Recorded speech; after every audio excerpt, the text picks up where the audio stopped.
Okay, looks like we might be live now. If that's the case, how's everybody doing?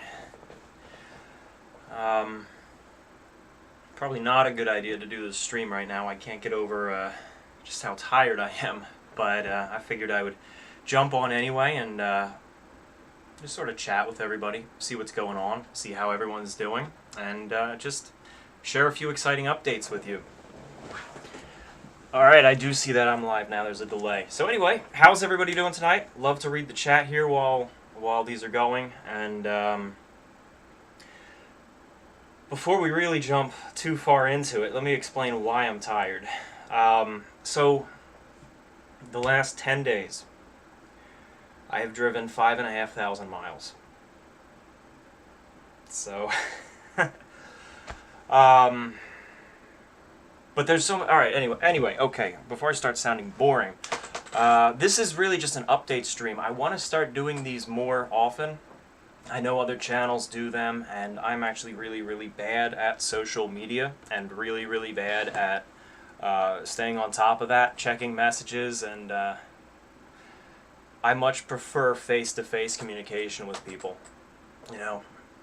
And if someone sends me a text, it takes me forever to get back to them. So I want to try to make an effort, especially now that I got that Patreon, to talk to everybody and send out updates and just see how you're doing. But first off, it is scorching hot here. Some of you may remember my video about when the Germanic, the White Star Liner Germanic, sank at her pier in New York City in 1899, I believe it was, because of all of the ice accumulating on the deck and in her rigging, and then she just sank right there at the pier. That video has gotten quite a number of comments in the last few days about, because I mentioned Pennsylvania being cold at the time. It is burning hot right now. We were just in the desert, coming from California across the country, and the entire time it was never hotter out there than it is here. So, but there are some really exciting things and fun stories. We shot a lot of videos along the way, a very good number, and I got to meet some great friends, great people, and yeah, so I guess I'll just tell you guys about it chronologically. I do see a question coming in right now, actually asking when will I make a new train video. That's actually a pretty relevant question, because I have a couple planned. There's one that I want to publish for the 100th anniversary of that railroad disaster in the in July. In July, so that's actually a New Jersey story. I've done a lot of local stories from New Jersey. I want to do more, because I think I'm going to temporarily move down there for the summer and just explore, find out some more stories, make some more videos, and I do want to make that railroad disaster story, because the Bryn Athyn video was a lot of fun to make. It was a terrible, tragic story, but it was nice to be able to tell that story, and it was a topic that was never really covered. There were other phenomenal YouTube videos about it, but they sort of just go out to the wreck site, see what's there, and that's the end of it. There was never really any comprehensive coverage of that disaster, at least not in video form. So I wanted to do that, and this disaster in New Jersey is pretty much the same case. There's a couple videos going out to the site of it and briefly touching on the story, but nobody really tackles it in depth. Got a lot of awesome comments coming in right now, and it's great to see so many people jumping in.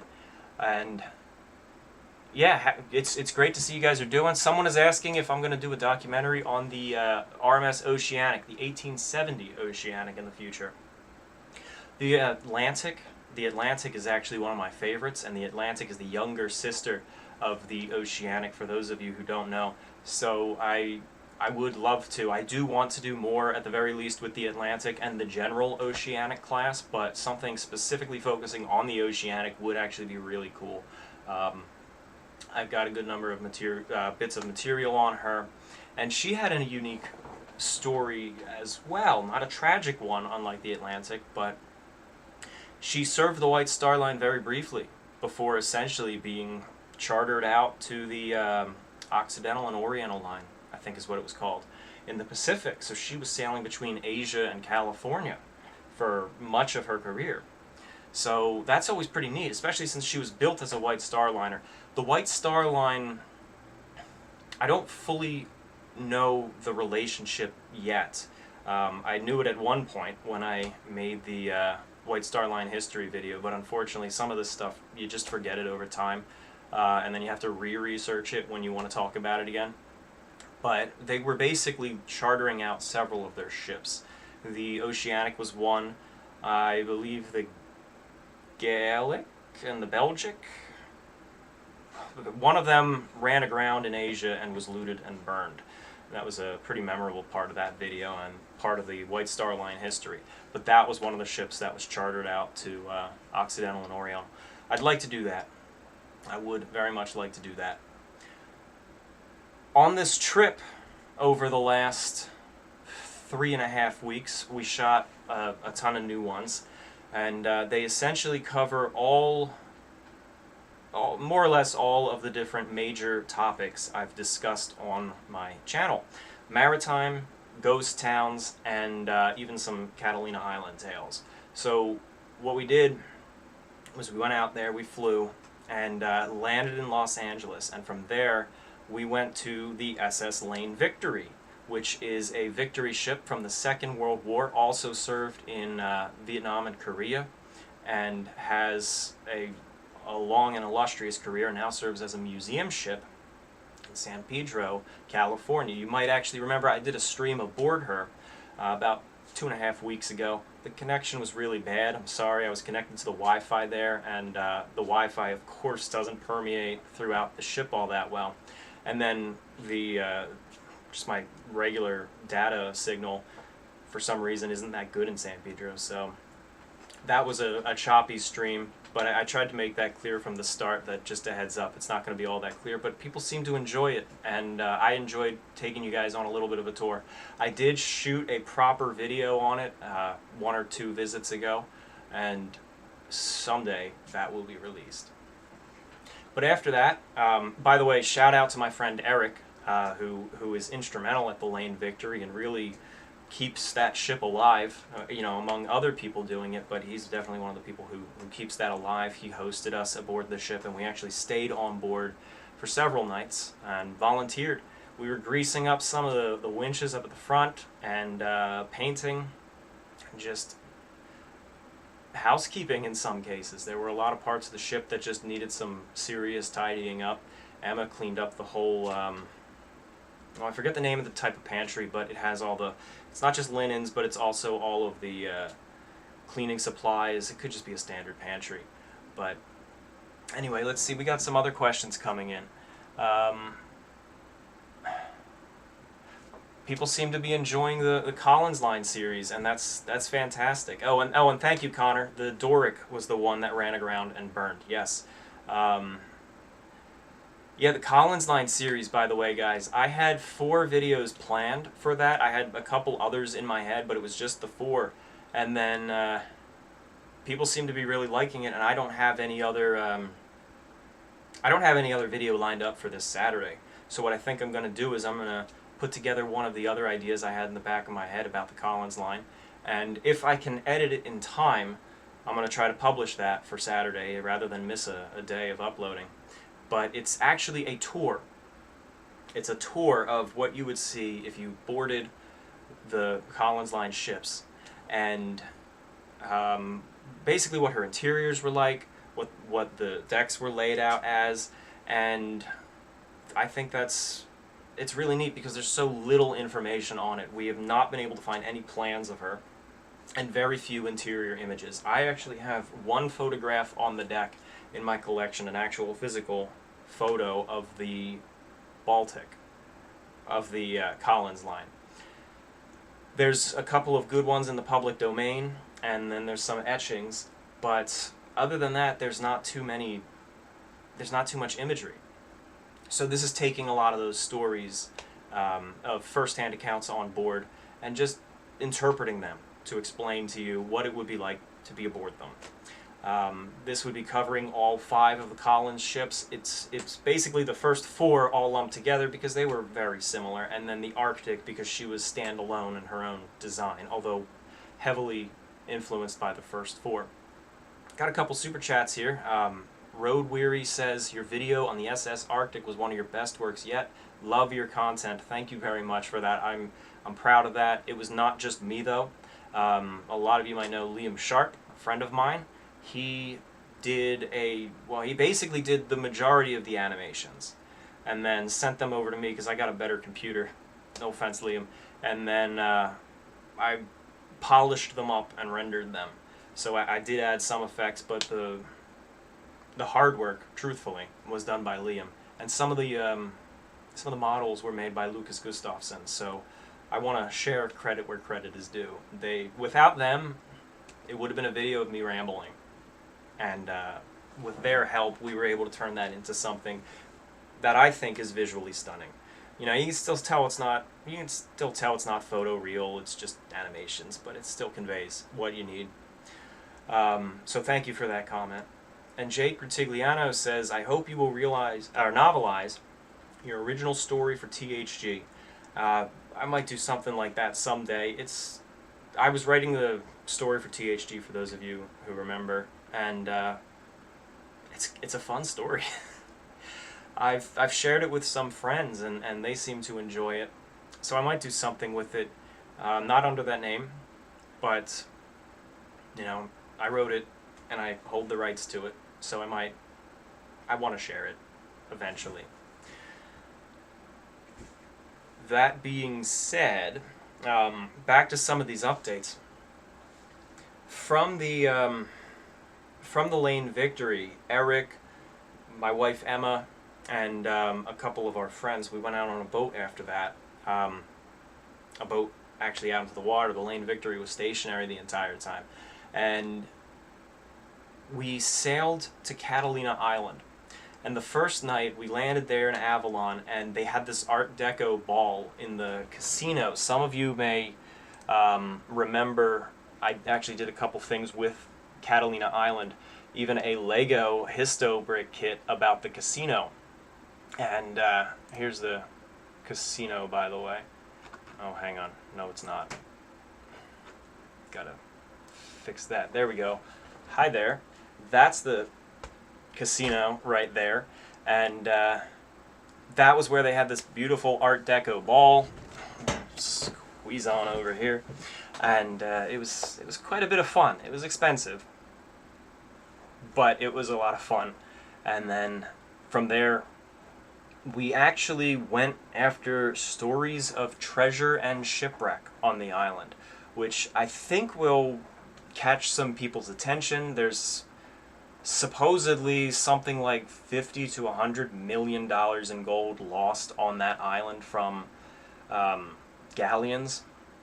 So what we wanted to do was follow those stories. Ain't no way we're gonna find any treasure. That wasn't the plan, but it was just to basically follow in the footsteps of these stories and retrace them and find out what holds some credence and what doesn't. So that will be a video as soon as we start editing it. We were aboard a boat called the Kingfisher.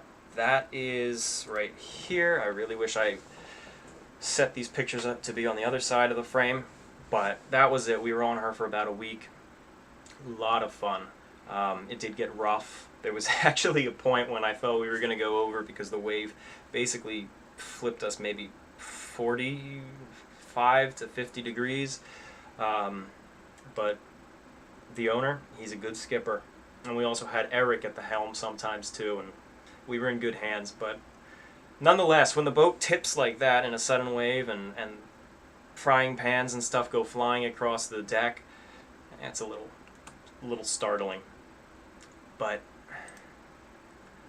let's see, going on from there, the genesis of the trip was actually to film a behind-the-scenes tour of the Art Deco buildings in Catalina Island. they're historical sites, and the people who help run them actually watch my videos and have contacted me and said, if you're willing to come out to Catalina Island, we'd put you up and we would get you this extensive tour of these buildings, the casino, the Chimes Tower, and I couldn't resist. I've never been more intimate with a building in my life, but I have seen every duct, every crawl space, every 1920s generator in the back of that casino, which was pretty cool. But I don't think it's all going to keep the general population's interest. But we are going to edit that up and make that a little bit fun. Let's see, what else was there? After that, we came back and picked up the rental car, and then drove from Los Angeles up to Oregon, and met some friends. I have two friends who I've been friends with for a long time, one of whom I've been friends with for 15 years. A man named Roger, and another friend, Amos, who you might recognize, Amos Mayhew. He's in the Discord and a few other places in the Titanic circle, and I've been friends with him for several years, and we finally got to meet up in person, and that was incredible because I hadn't met either of them before. We went all around Oregon, and with my friend Roger, we went down and filmed a shipwreck in southern Oregon. And that's going to be a neat little video telling its history. I don't know the history yet. Sometimes when I go to these sites, what I do is, if I haven't had the prep time, what I do is I just know that I'm going to formulate a story later. I'll just film as extensively as I can. Usually I hand Emma one of the cameras, and then I pull out the other camera, and we just start shooting every conceivable angle and shot that we can get, and then formulate it later in post after I do my research. I like to go into a site with knowledge of what it's going to be, but if not, I don't mind shooting and then writing after. And the next day, met up with Amos, went to northern Oregon, visited so many cool sites up there. We went to the Peter Iredale and filmed that, and that's going to be a pretty cool video because that is one of the most iconic wrecks on the West Coast. I've always wanted to get out there, but it was always hard. In fact, Oregon is one of the last states I've ever been to in terms, like, I've now been to all 48 of the lower states thanks to this trip, and Oregon was one of the last ones that I got to go to. So finally being able to see that, and then we went up to Fort Clatsop, which was where Lewis and Clark set up for the winter after finding the route to the Pacific. And then what else did we do? We went into Astoria, went to a brewery, we went to the Maritime Museum, and the funny thing is, I had gotten a message the day before that from a viewer, and by the way, hey, Golden Trio, I see your question. I'm gonna jump to that in a minute, but let me just finish my train of thought here. I got a message from a viewer, but being on the road and driving and filming, I had it unread for a few days. Went to Astoria, headed back down. We went down to Salem after that and stayed in Salem. And at the hotel that night, I opened up the message that was left unread, and it was from a viewer that said, "Hey, if you ever get to Astoria, Oregon, here's all the stuff you got to do." And it was just too late. Well, I got back to the guy. I appreciate the message, and we're going to keep in touch, and maybe he can remotely shoot some stuff for me. So we got some more comments coming in. Catherine Davidson, wildfires. We actually saw a controlled wildfire, by the way, so your name's kind of funny right now. But let's see, could you make a video on how the rivets were made to build those ships in the 19th century? None of us may not know how iron rock was made into metal. If I can get some sort of a hands-on experience showing the process instead of just talking to that, about that, I think that could make a fun project. I knew somebody who replicated Titanic's rivets. If only I could have filmed that process with him. Before I continue with the story, the Golden Trio asked what made me interested with ships, into ships. I don't know what the start was. I guess for most of us, it was the Titanic, and that was probably the same with me. But I always loved ships.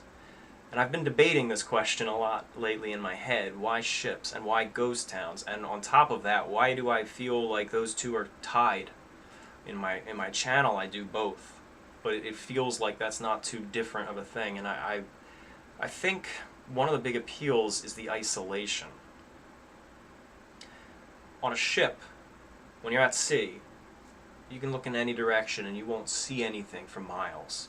You might see a distant coast, you might see another ship, but for the most part, you're seeing the open ocean.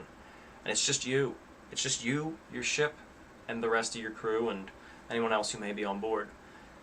It's that almost self-reliance, that trust in the team around you, and the machine that you're entrusting your life to. And in a way, with these ghost towns, it's very much the same. The more remote the ghost town, the more exciting it is to me. The fact that people were able to go out and set up a settlement in the middle of nowhere, so far from any other lifeline, and just rely on their fellow townsfolk, and there's just something about it. There's something about that one little ounce of man-made civilization amidst this vast and open nature. This little bubble of control, if you will, over the uncontrollable. I think that's one of the reasons why I see a tie between these two. That didn't really answer your question, but initially I got into ships probably through the Titanic. Since I was a baby, I always rode the Cape May Lewis ferry. Contact with ships. Connor N. asked if I got to Telegraph City. Now, Telegraph City was actually the first place we went to after leaving Los Angeles. On the ride up, it added 2 hours to the trip, but I had to do it because some of you may know that when I was really focusing on the SS Atlantic and I made all those videos about it, there was one mystery that was sticking out to me. I don't have the photograph queued up, unfortunately, for the stream, but it's an old photograph, black and white, and you can tell that's not a filter. It's actually originally in black and white, an old photo of a headstone of two saloon-class SS Atlantic victims, a mother and a daughter. And they had a touching story. The mother was a widow, and they were traveling out to Telegraph City, California. I actually found out a little bit more about their story since I made that video. The daughter, 17-year-old girl named Lillian, she had tuberculosis, and she was going out with her mother to go to the desert, the American desert, from Liverpool to be with the mother's brother. So her brother, the daughter's uncle, Robert, I think it was Robert or Richard.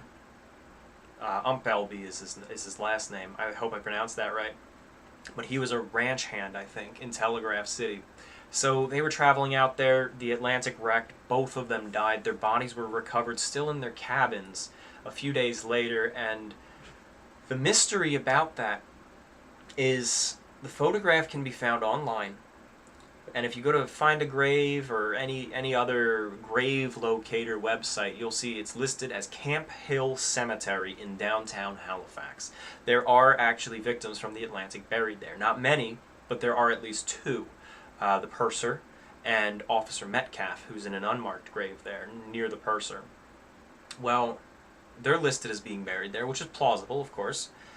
But I couldn't find the stone. And I contacted the people who run the cemetery, still an active cemetery, and there's no record of them. There's records of the other two. There's no record of them. If you look at the photograph, you really can't match up the background of that photo to Halifax. It does not look like Halifax. In fact, a viewer contacted me and said, it looks like the desert. So then the idea kind of came up, maybe the uncle claimed the bodies because and then had them shipped out to Telegraph City to be buried there, and then had a stone. Now, some of you may remember a group called I think it's Shrouded Veterans. Sheesh, I forget the name, I'm sorry. Frank, my friend Frank. He got a headstone on the grave of Reverend Ancient, one of the rescuers of the Atlantic disaster. And I contacted him because he's really good at digging up unmarked graves. Not literally digging them up, but just digging up their locations and the records. And I said, hey, I'm having a hard time tracking this down, and anything you can do to help. He wasn't able to find it, but he did find further records detailing that they were not buried in Camp Hill, or at least probably not. As of a couple weeks after the sinking, they were in holding, waiting for a relative to claim them. So now we were really thinking, I bet it's in Telegraph City. Now Telegraph City now is a ghost town. Nobody lives there. The city's practically gone. But there is still 2 cemeteries there. So we went, and I am going to make a video about it. I want to say I don't want to give any spoilers, but we did not find it. So we looked. I almost feel bad because it's going to be an anticlimactic video, but in a way it will be a ghost town video where you get to see the ruins and we explore a little bit. I could not find their grave, I could not find the brother's grave, and we looked in the cemetery in Telegraph City, which has 1 known grave. We looked in the nearest one, which is where the brother died in 1899. And is supposedly buried, but I can't confirm that. He's not there, they're not there. And then we even went to the nearest large cemetery in the next city over, and nobody's there. They're not there. So the mystery continues. Anyway, I got so many messages here, I want to just catch up real quick. But it's great to see so many people tuning in. I hope everyone is doing doing well this evening, or wherever in the world you are. It might not be evening. Bella Titanic Tinker says, will you write a book about your adventures with maritime history? I would love to go to Belfast. We'll see. I almost feel like making these videos is my equivalent to writing the book, because I'm telling my stories here, and I enjoy doing that. But maybe someday when I'm too old and tired to make videos, maybe I'll write a book. Somebody, Freckles and Life, says, can you make a video about the Wilhelm Gustloff? I want to. I've always kind of wanted to. There's actually been a lot of comments on the last video, the Arctic, asking why I'm not covering the Wilhelm Gustloff. So I want to, but it has been done. And I prefer telling stories that haven't truly been told, or at the very least haven't been told thoroughly, which is one of the reasons why if I talk about Titanic, it's very niche. It's Andrews, or a specific lifeboat.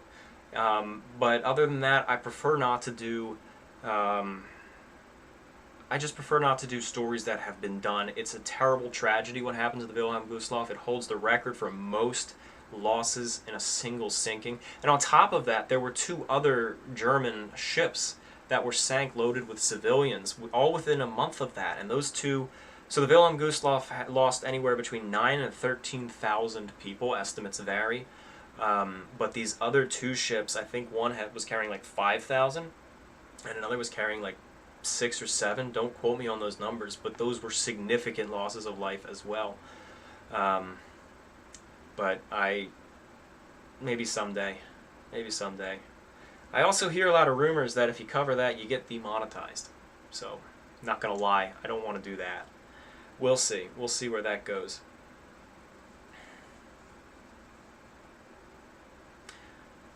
So, let's see. What if Olympic sank instead of Titanic? We know Olympic had a collision course with another ship. Maybe it was fraud. Oh boy. No. I don't want to touch on conspiracies because that's a rabbit hole. And I don't want to go down that rabbit hole right now, but that would make a killer video. There's no way they could have switched the 2. And there's no insurance fraud. That comment doesn't specifically say the 2 ships were switched, but it heavily implies it because that's the conspiracy theory that goes with the Olympic. being sunk for fraud. There's no way that could have happened. The ships were underinsured, so the White Star Line lost a ton of money anyway. Every single part is numbered on there. Anyway, like I said, I'm not going into that. Will I ever do warships? Yes, I want to. I actually have a couple of warships lined up. I was going to film a warship when I went up to Oregon, but I'm kicking myself. I made a stupid mistake. I wanted to... So the whole trip was just rushing. Almost every day had at least 6 or 7 hours of driving. Some days had like 14. But as a result of that, it was hard to keep track of my schedule, especially since a lot of it was being played by ear. And I had this one ship that I really wanted to go visit and film. It's in a semi-wrecked... No, it's wrecked. It's a wrecked state. But it didn't wreck. It was left and forgotten and decayed. And I wanted to tell its story. But I forgot which city it was in. I went to Astoria, which is where it was. And the whole time I was in Astoria, I was thinking, oh, that's in Portland. I'm going to go to Portland, and I'm going to film that tomorrow. Left Astoria, went down to Salem, and got ready to head up to Portland. And then I checked my map, and I'm like, it was in Astoria. So, missed that, and Astoria was 3.5 hours away, each way. And I couldn't do it. So I'm kicking myself, especially since there were actually 2 wrecks in Astoria that I wanted to film that I thought were both in Portland. So kicking myself was a stupid mistake. But anyway, so, alright, let's see. Oh Lawdy asks, do you plan to visit the USS Texas at all? I think it's the only World War I ship we have still preserved in the US. It's a beautiful ship, and I want to. I've only been to Texas twice, but I've never gone that far down. I think she's in Galveston. Is that correct? But I want to. And then Golden Trio asks, will you do a video about the USS Arizona? Yes, but not yet. Not yet. I don't like to make a video unless I can go to the location that's relevant. And I haven't been there yet. I've not been to Hawaii yet, but it is on the table for the next couple of years. Let's see. Did you pass the Ning Po again in Catalina? So for those of you who don't know, the Ning Po was a pirate ship that dates as far back as the 1700s and rotted away on Catalina Island. And I did a documentary on that, and we passed it. We passed it on this trip. We saw it in the distance, but there's so little of it left. It's literally a stump. So we didn't bother stopping, but from the boat, I pointed to it, and I said, hey, look, everybody, there's the Ning Po. And they're like, I can't see it. I'm like, I know. But it's there. It's that little tiny shadow, that little rock thing on the shore. Fokker234 says possibly a USS Olympia video. Yes, possibly is right. That's only about 45 minutes from my house. It's a beautiful ship. They maintain her pretty well as far as I can tell. I did film aboard her way back in the THG day and did a video on that. But that was mainly focusing on how we were able to use that as research. I'd love to do a video that tells the Olympia's story. I actually have a number of things relating to her in the collection. Photos, stereo cards, things like that, etchings, and it would be pretty neat to do that. Tom, are we ever going to get a tour of the interior of the SS-US? Dude, I'm trying. I'm just throwing that out there and being honest with everybody. I've been trying since I started this channel. Maybe. I'd love to. I have been on board her twice. I have photos. I have a couple of clips. But it's not really enough to tell the story. So I'm trying. I want to. Any more riverboat videos planned? Yes. Yes, actually. Don't want to spoil it. A couple of them have never been told before as far as I can tell in video form. When I say that, I want to be clear. I mean in video form. There's always books. There's always news articles. There's always things like that. But I try to tell it in video form, as you can tell. So a couple that have never really been covered, and a couple that have been covered extensively, but I got a couple small details that I don't think have really been talked about. So,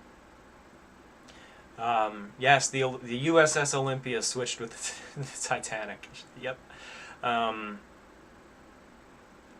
Have you heard of the wreck of the tugboat Celtic? It was a New Jersey tugboat that went down with all 5 on board, being dragged down by the sinking barge called the Cape Race. No, I've never heard of that. That sounds really exciting, and probably worth a little bit of research into that.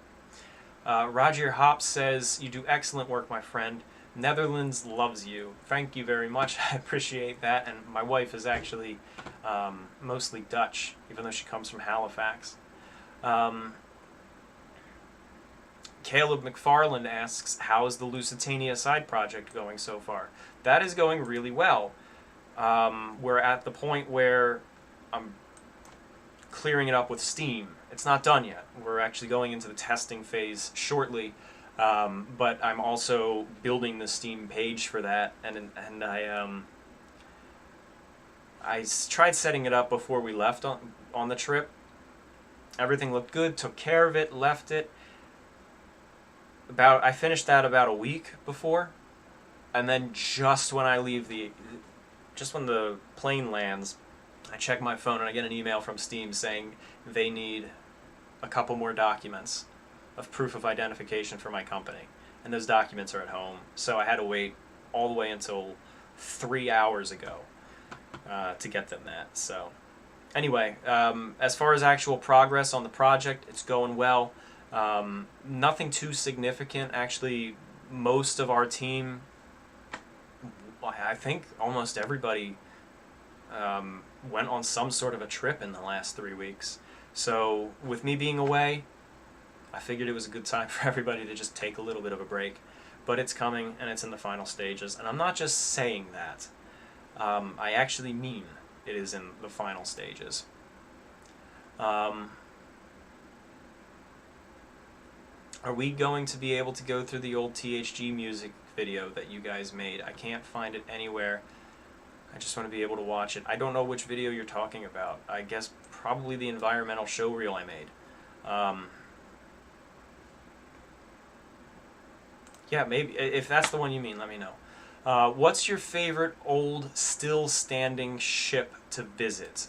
As in the Cutty Sark. Well, the Cutty Sark is actually really nice. I've got a pair of cufflinks over there made from the wood that was salvaged from her when she burned a few years back. She's been rebuilt since, and they did a phenomenal job rebuilding her. I've toured her. I've actually filmed enough for a video on that, and I have a lot of old material on her. Someday, I'll get around to sharing that with you guys. What my actual favorite one is, that's tough because I don't think there's any that I visit frequently enough to say this one's my favorite. You know, I'll visit a ship once and I'll be in love with it while I'm there and learn about the story, and then by the next ship I'm in love with that too. I will say that if it has more ornate passenger accommodations, I love it more.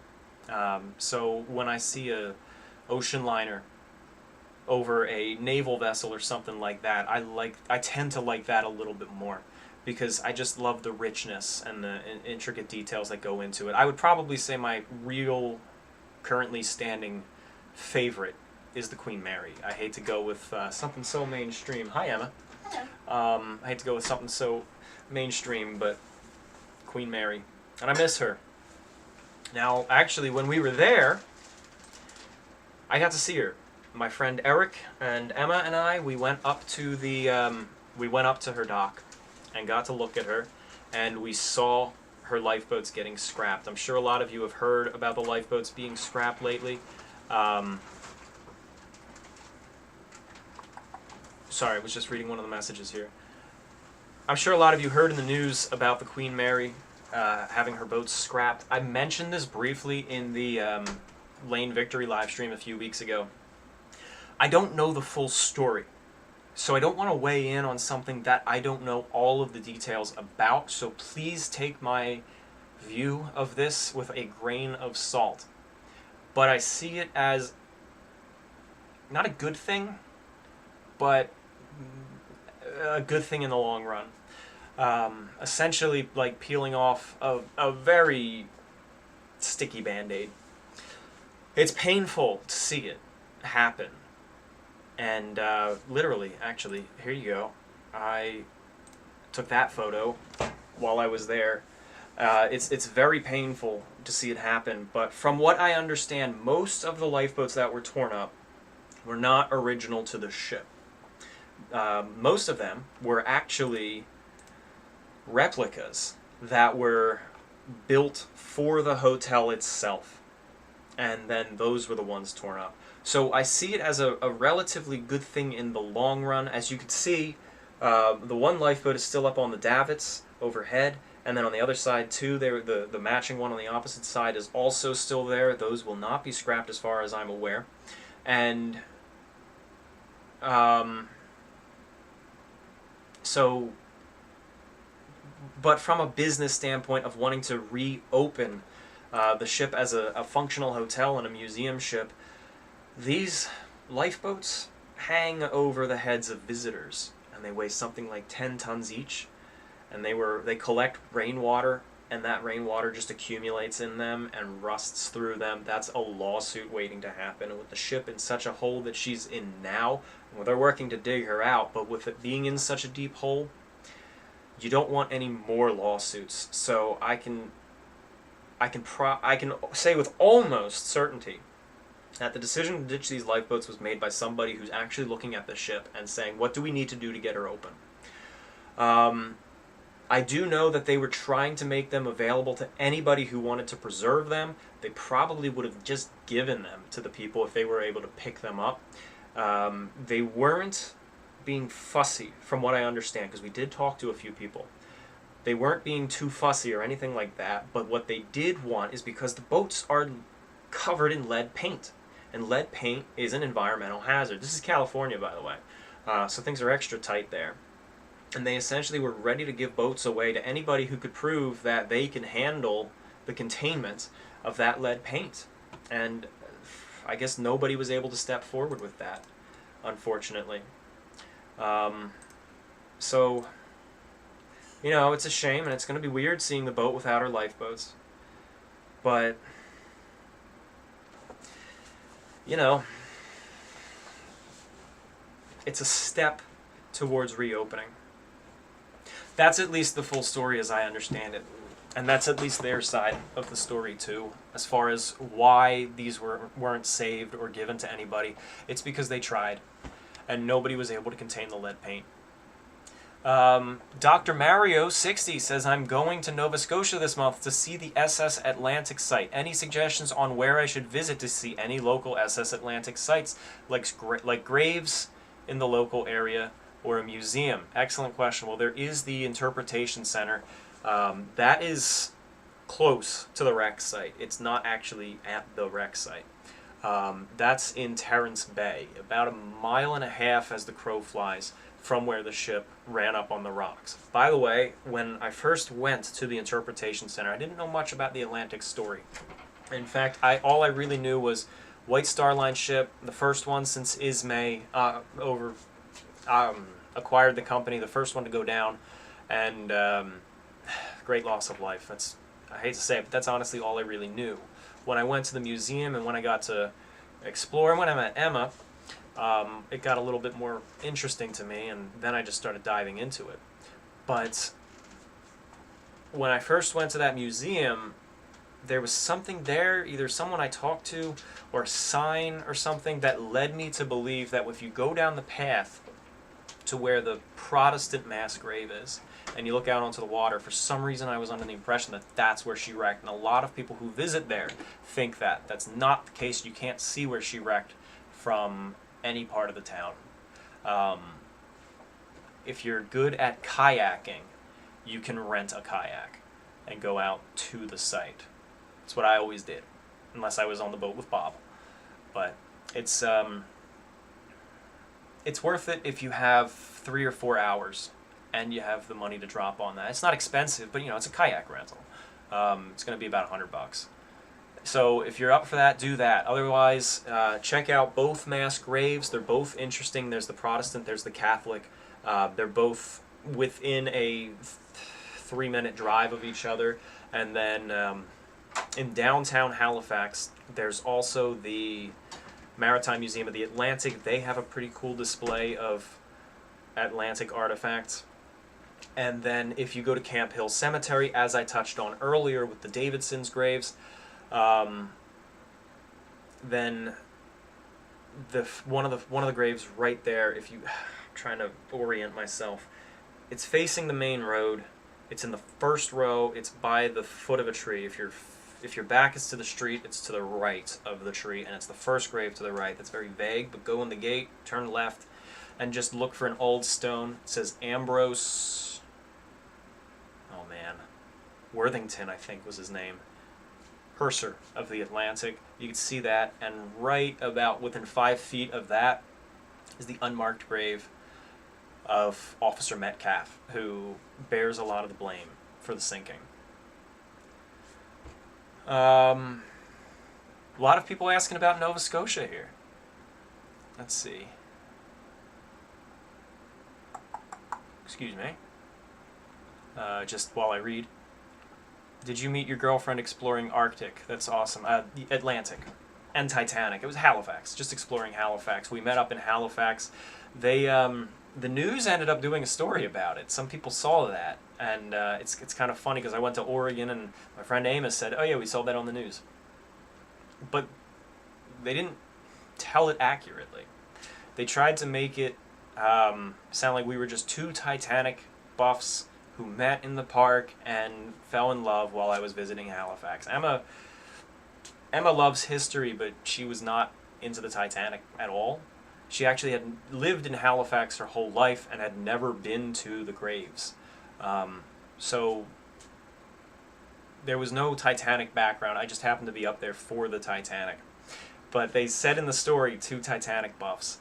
And then in the end of the interview, they were like, "So do you guys feel like Jack and Rose?" No, no, I don't. Not at all.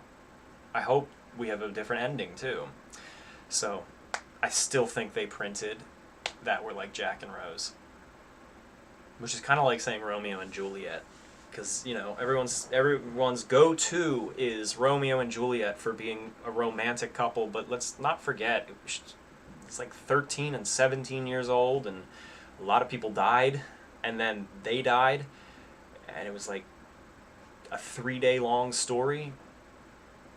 It's not romantic. It's freaking teen tragedy. A lot of other great messages coming in. The Celtic is 1.5 miles off of Sheffield Island, Norwalk, Connecticut, and today is still connected to the Cape Race, which used to contain the scrap metal on the barge, but was salvaged in 2008. Oh, that's amazing. I'd love to see that. Unfortunately, I can't dive. I can't. I have this like ear issue. I can't get deeper than a few feet. Otherwise, I'd be scuba diving all over the place. But that would be really cool to see, especially if someone else had footage or if she's somehow visible. Let's see, what else? Isaac Banuelos, sorry, I hope I said your name right. Hello, first off, wanted to let you know that I'm really inspired by your historical work. Second, I'm visiting Ireland this summer and we'll be visiting Belfast. Do you know any other Titanic site there? There are a good number of Titanic sites up in Belfast. Just trying to think of them off the top of my head. You know, there's the absolute obvious. There's the Titanic Belfast Museum and the Titanic Hotel. There is a house that actually contains a lot of wood from the Britannic, Titanic's sister, but that's a private house. There's Thomas Andrews' house. I did a documentary on Thomas Andrews, and it shows the house. I think I say where it is in it, because it's a public building if you can contact them. There's a good number of memorials. Sometimes you'll just be walking down the street in Belfast and see something Titanic, either in a mural or in a plaque on the ground where somebody walked or something like that. The City Hall has a memorial window, and there's also a memorial statue out front. I'm trying to think what else. If you're able to get outside of Belfast to the rest of Northern Ireland, there's Thomas Andrews' hometown. And then there's also the birth homes of so many other people who were on the Titanic. Let's see, what else?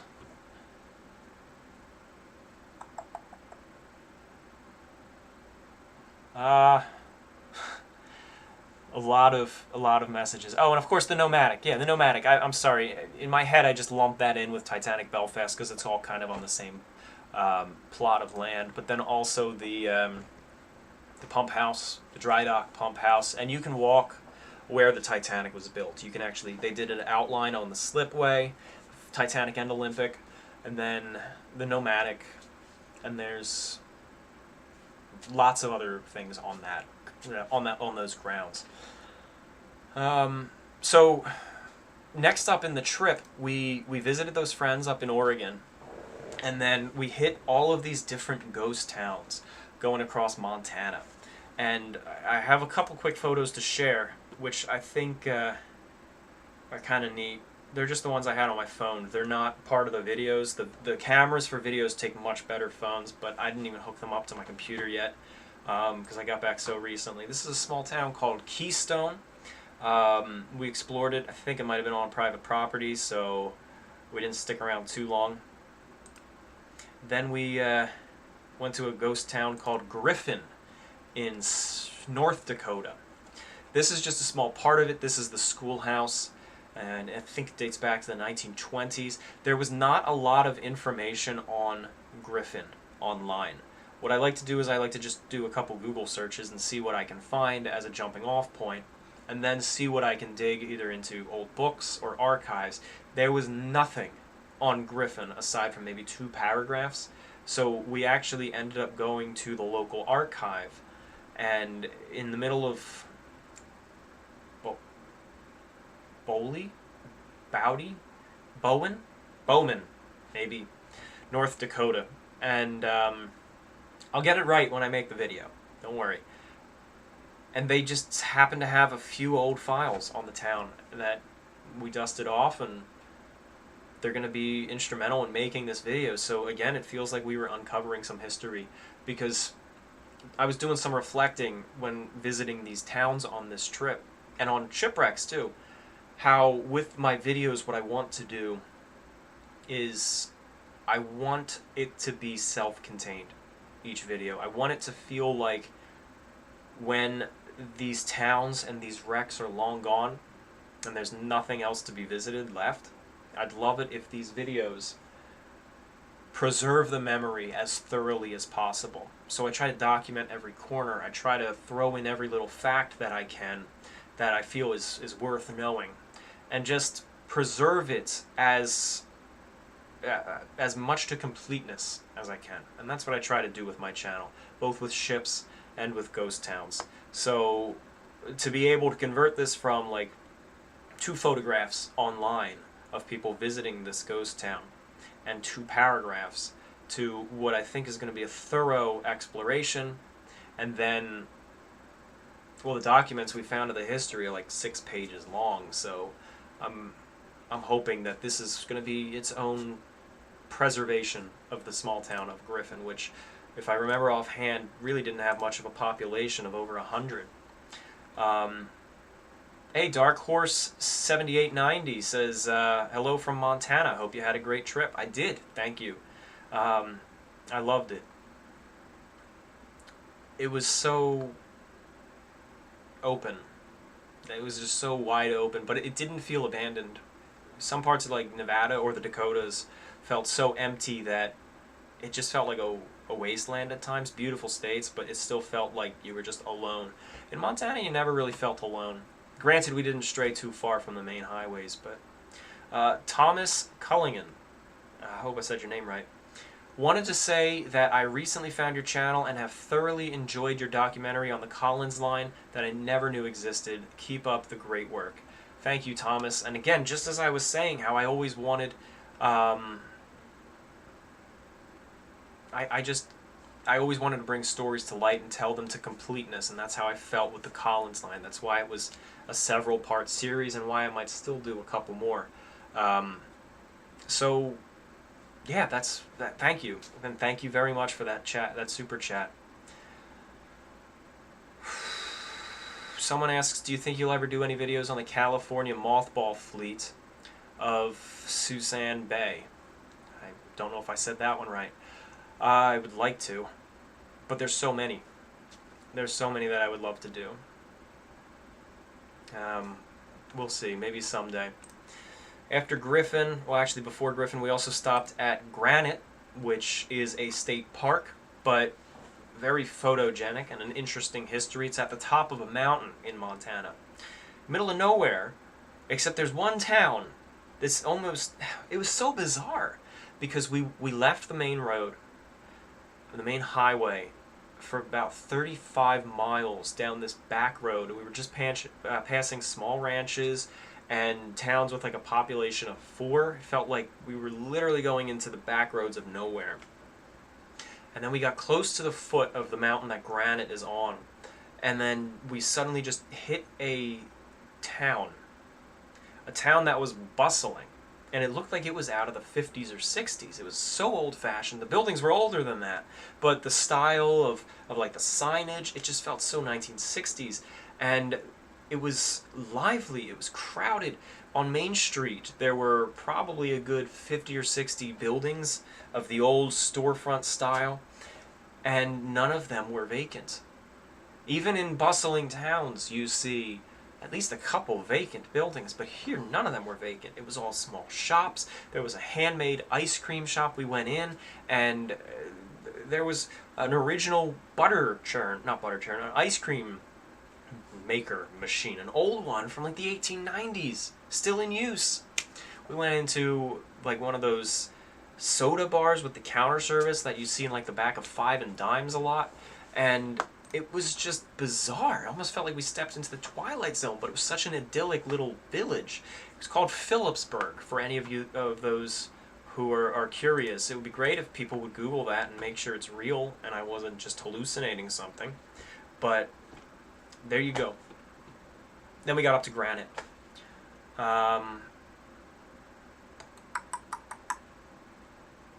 Let's see. Tyler Road lives in Nevada. Cool. Nevada is a beautiful, beautiful state. A lot of people asking if I'm going to do different videos on other subjects, and yes, I don't want to go into specifics because, like I said, I like tackling them thoroughly, and I like doing topics that haven't been covered. So I don't really want to say too much about what I'm going to go into, because that might prompt someone to make another video. It's happened before. But a lot of the ones being thrown out here, yes, I actually have those queued up and planned. I guess my favorite town was the town of Comet, Montana. I love the hotel that's there. This is a 2-story hotel. What's so amazing about Montana is that I'm used to Nevada ghost towns, where trees and lumber is hard to come by in a lot of those areas.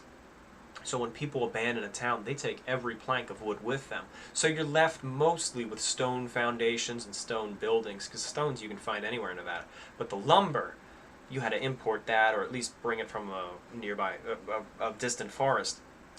But in Montana, lumber is plentiful. So you see a lot of old buildings. This was built in the 1880s or 1890s, a 2-story hotel in Comet, and I can promise you, this building will not be standing long. You can't quite see it here, but it is leaning maybe 5 degrees over to the side. Here, this is standing in the doorway, looking down the main hallway, and yes, you can see that the stairwell has collapsed through. But looking down the main hallway, the camera I'm holding perfectly vertical. I actually have one of those like levels in it, and I was holding that perfectly vertical. That's how much the building is canted over. That's going to collapse very soon, and it's a shame. It's one of my favorite buildings out there. I walked a little bit into it, but as you step on the floorboards, the whole building creaks, so I noped out of there. but I did get a couple shots just to preserve the inside. I have a couple of pieces of wood that I did pick from these towns. You're not supposed to take anything from there, but I did. And I'm trying to think if I want to do some sort of a reclaimed piece. I want to do a little bit of woodwork with that and just salvage and preserve that bit. I mean, these are buildings that are going to collapse very soon. We saw a celebrity along the way, got a photo. Not the dude, but the dog. See, the dog is on the magazine cover, framed above the bar. This was in the town of Livingston.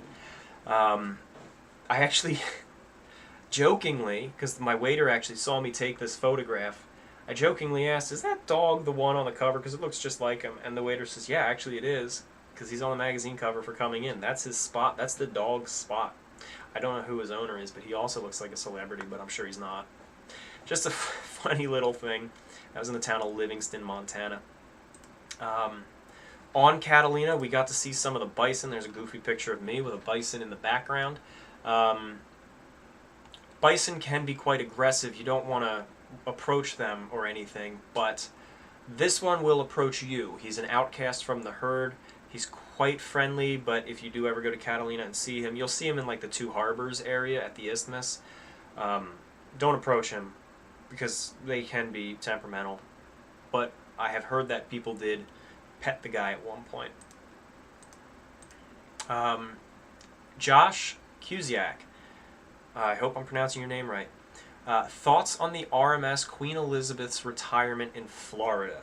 For those of you who aren't familiar, the Queen Elizabeth, the sister of the Queen Mary, was also salvaged as a hotel like the Queen Mary, but briefly, I think only about a year in Florida before she was reacquired and moved. I know so little about her when she was a hotel, but I'd love to learn more. I once had the opportunity to buy a stack of film reels of people visiting her when she was a hotel, and I missed the opportunity, and I really kind of regret that. But I'd love to dive a little bit more into that. There's some amazing stories of ships as hotels, and that's not actually a new concept. They were going back possibly as late as the 1800s. I know the Germanic, the White Star Line's first Germanic, well, only Germanic, was a hotel in Turkey, I believe. Oh, man. Let's see. I do want to try to take in some of these comments, because it's great to be able to address comments that aren't super chats. I appreciate the super chats, especially Dr. Mario 60. But in like the Titanic anniversary stream, it's always moves so fast, and there's so much content to cover that we really only have time for the super chat. So it's nice to just sort of chill with everybody and take in some of the non-super chat questions. But here's a super chat question from Dr. Mario 60. Thanks for the advice for my trip. I will definitely be using the advice and seeing the locations. Love the videos. Keep up the great work. Come to Alberta. Plenty of abandoned prairie towns. I would love to do that. I would love to see more of Canada. One of these days I'm going to make it out west. I want to do a railway trip across Canada. Maritime History, how you doing? Just popped into the chat. The Golden Trio asks, are you planning to buy a boat, ship, or yacht, or maybe you're going to start your own shipping line? That would be pretty cool. Not at the moment. Not at the moment. But here's a question for you guys, which I've pondered as well. Let's say you're a billionaire, and instead of, wasting your money on making lives better, what ship would you bring back? By the way, that was sarcasm about making people's lives better. But if you had, let's say, unlimited money and the ability to create a replica ship, which one would you do? And I've been thinking about this. I think I would have to go with the SS Atlantic. Big surprise, right? But it's one of my favorite ships. And it's not so big that it would become unwieldy. You would still need a large crew, especially if you stick to old technology, which you're not legally allowed to do anymore. But somehow, if as a billionaire you had unlimited authority and could do that, you would still need quite the crew. But that's a good balance, because you wouldn't need as big of a crew as, say, Titanic or Olympic or some of the German liners or anything like that. Atlantic is nice. It's big, but it's compact. And it's just got great curves. I love the combination of sail and steam. And I really do think her interiors were beautiful. But I'd love to hear what everybody thinks. What ships would you see brought back? I see a lot of people in the chat saying the SS United States. Presumably, you don't even mean replica. I assume you mean save what's there. I think that would be pretty cool. A replica, or replace the Mutiny replica lost in Hurricane Sandy. So the ship from Mutiny on the Bounty, there was a replica built. The ship was called the Bounty, and in Hurricane Sandy it was offshore, like sailing, not just moored, but sailing, and she went down. And I believe a descendant of Fletcher Christian, one of the leaders of the mutiny, was actually on board, and she was killed in the sinking of the replica. So that's a really nice idea to bring that back. That would be incredible. Somebody says, oh man, I just saw it and then the chat refreshed and I lost it. Great Western, Lusitania, Mauritania, the Great Eastern are all cool. I think they would be all fantastic. I thought I saw someone say the Red Jacket. And a paddle steamer or the Red Jacket. By the way, that picture right there, that's an etching from the... not an etching, that's a hand drawing. I think it's dated like 1870s. And it's of the Red Jacket. Wait a second, it might be a litho... It might be a... I think it might be a lithograph. Yeah, that's a print. I mean, like, that's a pressing, a stone pressing. My bad. But that's the Red Jacket, regardless, and it's an old, dated one. Josh Cusiak asks, any news on the SS United States? I might be able to share it if I can get aboard and film it. I do see somebody asking why I left THG. That's a long story, but I can promise you nothing that you read on the internet about it is true. It's not why I left. There's none of those stories are true. Those were thrown out by certain people who wanted to take advantage of the situation. But I left because I'm married. I have a baby on the way now that I didn't at the time, but it was time to move on. And I wanted to do my own thing. I felt I gave it the best shot I had. And life was calling, sorry to say, but I put 10 years into that. I put a lot of my own money into that, and I left it in good hands. Yeah. Bring back the MV Georgia. Oh, and Maritime History says, congrats on the 80,000 subscribers. Thank you. I did actually want to bring that up because we've just hit 80,000. Every time I hit one of the big benchmarks, I want to do some sort of a big event, either a contest or a special video or something, but I hit 10,000, 25,000, 50,000, and 75,000 all while I was on the road and could never do something like a stream or whatever. I passed 75,000 2 days ago and I'm at 80. I don't know how quickly it's gonna be until I get to 100. And what I wanted to ask you guys is, I want to do a contest. I want to do a giveaway. I want to share some neat little artifacts and memorabilia and give that out to people. But I can't think of what the contest should actually be. So I'd love if people here have any sort of ideas about that. So yeah, feel free to drop some ideas. I'd love to I'd love to hear about that. And Ocean Liner Designs, Mike. Mike says, how do you plan on styling your mustache in the future? Ismay style? I've always kind of wanted to play with the curls at the end, but it never quite gets that long. But no, I don't know. I don't know if I'm going to keep the... sorry if you hear that loud rumbling in the background. That's Emma with the garage door right below. I don't know. But thank you for your curiosity about my facial hair. I appreciate that. It appreciates that. But yeah, moving on. We got another one from Taylor Lewis. Just curious, is that a Mauser-style rifle you have at one point in your introduction video to your channel? Oh, yeah. That's what I thought you meant. But for some reason I thought it was probably in frame. Yes, actually, it's a Mauser Car 98. That one actually belonged to a friend. I have several, but I don't have a Mauser Car 98. Got a Winchester 3030, an M1 Garand carbine, Lee Enfield. Usually I take the 3030 out when I go into the desert, and I've had people comment on some of my videos where they can see the rifle and say, you're being so over dramatic, you don't need a rifle out there. But most of the people who say that don't go out there.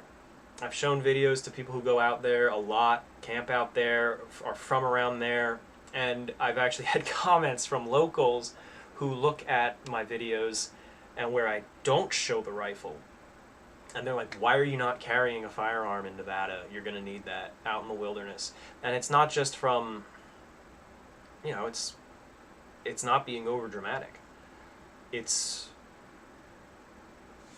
actually a... So there's wild animals, there's mountain lions, there's snakes out there, there's a lot of rattlesnakes, but then it's also one of the corridors for drug trafficking. I'm going to get to that in a little bit, but you do generally just want to carry that out there. Not to mention, it just feels so cool. Sorry, but it does, to be exploring with a Winchester slung over your shoulder. So after, let me jump a little bit into what happened next, because that's where I have I have a funny story actually after that. So we were falling behind because I had to get to Minnesota by a certain day, because I was meeting some friends there, and I'll tell you a little bit about that because you might recognize them. But I was behind schedule because we stopped at 2 more ghost towns than I intended to, just because they were so beautiful. Griffin being one of them. And then I was speeding. You know, I wasn't speeding ridiculously. I was doing 80 and a 65, but I still got pulled over. And I was pulled over by a sheriff in South Dakota, and he had a canine with him. You know, one of those drug-sniffing dogs. And he's very polite. He just asked, what are you doing out here? Why are you speeding? And honestly, I gave him the honest answer. I did not know what the speed limit was. The markings for signs were so few and far between out there. And we had about 5 hours of driving ahead of us, and it was already about 8 p.m. So I just wanted to put some ground behind me. But I got pulled over. And he's like, all right, so just routine. I'm going to have the dog smell the car. All right, whatever. I've never done drugs in my life. Emma has never done drugs in her life. And she and the cop asks, you have any cocaine, meth, anything like that? No, I don't know what meth looks like, sir. So anyway, he asks if it's okay to have the dog smell the car. Sure. I'm like, hey, heads up, it's a rental car. And then he has yes, I did get a ticket, Bella. The dog comes out and smells it and detects drugs. So they put both of us in the back of the sheriff's car. And we're both like, what the heck? Anyway, the cop was cool about it, but then other cops started showing up, and they separated us and started asking, what are you doing in California? So it turns out drug runners fly from the East Coast to California, drive up to Oregon and pick drugs up, and then they go to the East Coast and traffic it across the country in rental cars. And I got California plates. I picked it up in LAX, or outside of Los Angeles, and went up to Portland, Maine, and now is driving across. And the ghost town, Griffin, that I just showed a picture of, it's not on the main highway. It's on Highway 12, I think it was. And the cop says Highway 12, which is what we were pulled over on, is the road that the people trafficking drugs take because they're avoiding the highways. I'm like, look, we're not. You're welcome to search the whole car. And he does. And he notices that the bumper has been removed and really sloppily put back on. And the wheel well has been removed and really sloppily put back on. Now, the dog froze and pointed, which he said indicates residue. Not the actual remnants of a drug, but just residue. So, meaning there's no drug there anymore. The whatever it is not there anymore. But he searches through, finds nothing. The other cops are nice and friendly too. And they run the plates. And it turns out last April, this previous April, 2 months ago, this car went into Mexico for only a couple of hours, drove north, and drove east, carrying drugs. Now, it was kind of funny because they interrogated us. They didn't take us anywhere. It was just there on the site. But the cop asked Emma, "Why were you in California?" And he used those words, and he asked that, and she says, "Well, we went on a boat. We went to Catalina Island. We sailed around." And then he asked me separately, "Why are you on this trip?" in those words. And I'm like, "Oh, well, we're hunting ghost towns. We're driving across the country hunting ghost towns." And then he said, "You guys gave two different stories." Well, no, that was two different phrasings of the questions. That anyway, the other sheriff walks up to me, and we're sitting in the back of the car, and he looks in the window and he's like, "You look familiar." And I'm just like, it's not what you want to hear from a sheriff. That's just what I'm thinking. What, am I on a poster or something? And he's like, "Why do you look familiar?" I'm like, "I got a YouTube channel." And he says, "What do you do?"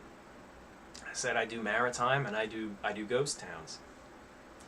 And he's like, "What's your name?" And I'm like, "I'm a part-time explorer on there." And he's like, "I watch your stuff." And he actually told the other sheriff, he's like, "Yeah, Catalina and ghost towns. That's legitimate with these two." I'm at the point where I do sometimes get recognized for my videos, but I did not expect to be recognized by a cop who was interrogating us in the middle of South Dakota. They were both very friendly. I still got a ticket though. And then they let us go.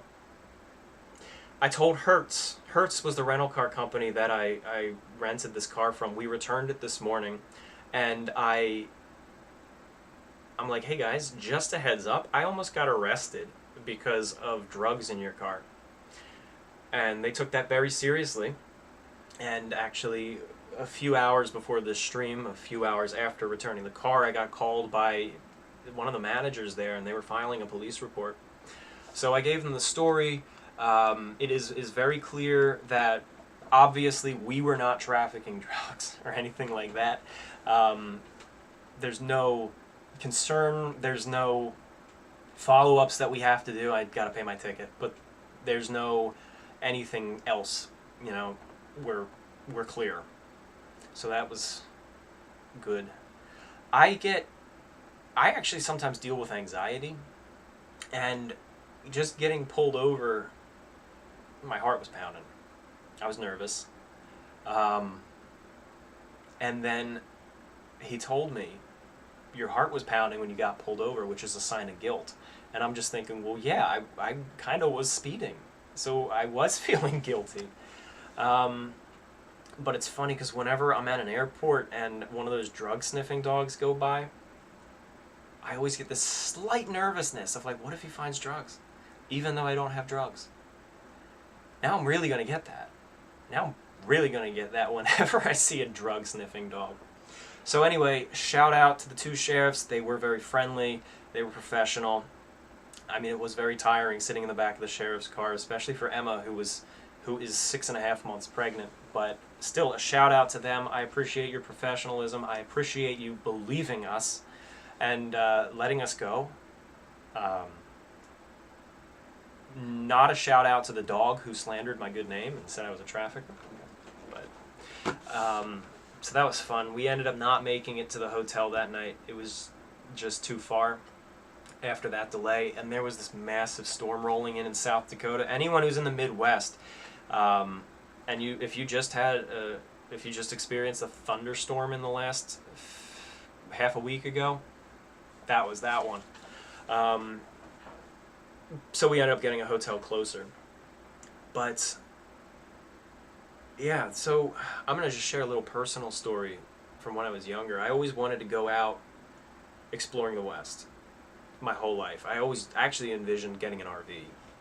And for some reason there was this one scene in my head that I just always went to. It was somewhere in the Midwest, probably one of the Dakotas. It was pure fantasy, by the way. I probably saw a photo of it in a travel magazine or something. And it was just looking across this beautiful vista that stretches off this valley into mountains in the distance, or high hills, and a thunderstorm rolling across as the sky gets darker and windier. And that was just this fantasy that I always thought of, the dream scene in the West. And then about an hour after we were let go, we continued on South Dakota, and we came to this beautiful view. Could see for miles, and there was a thunderstorm out there. And it was just that moment. So we pulled over, I got some photos. It's fantastic. It was wonderful. I didn't want to leave there. Amos Mayhew asks if I've enjoyed my pancake.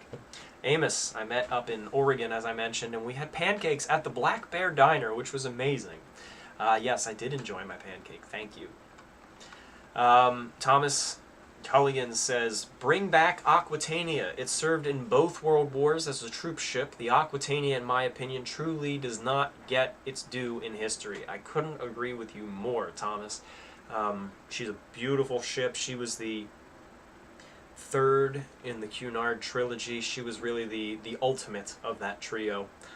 And massive. So, anyway, let's see. A whole bunch of...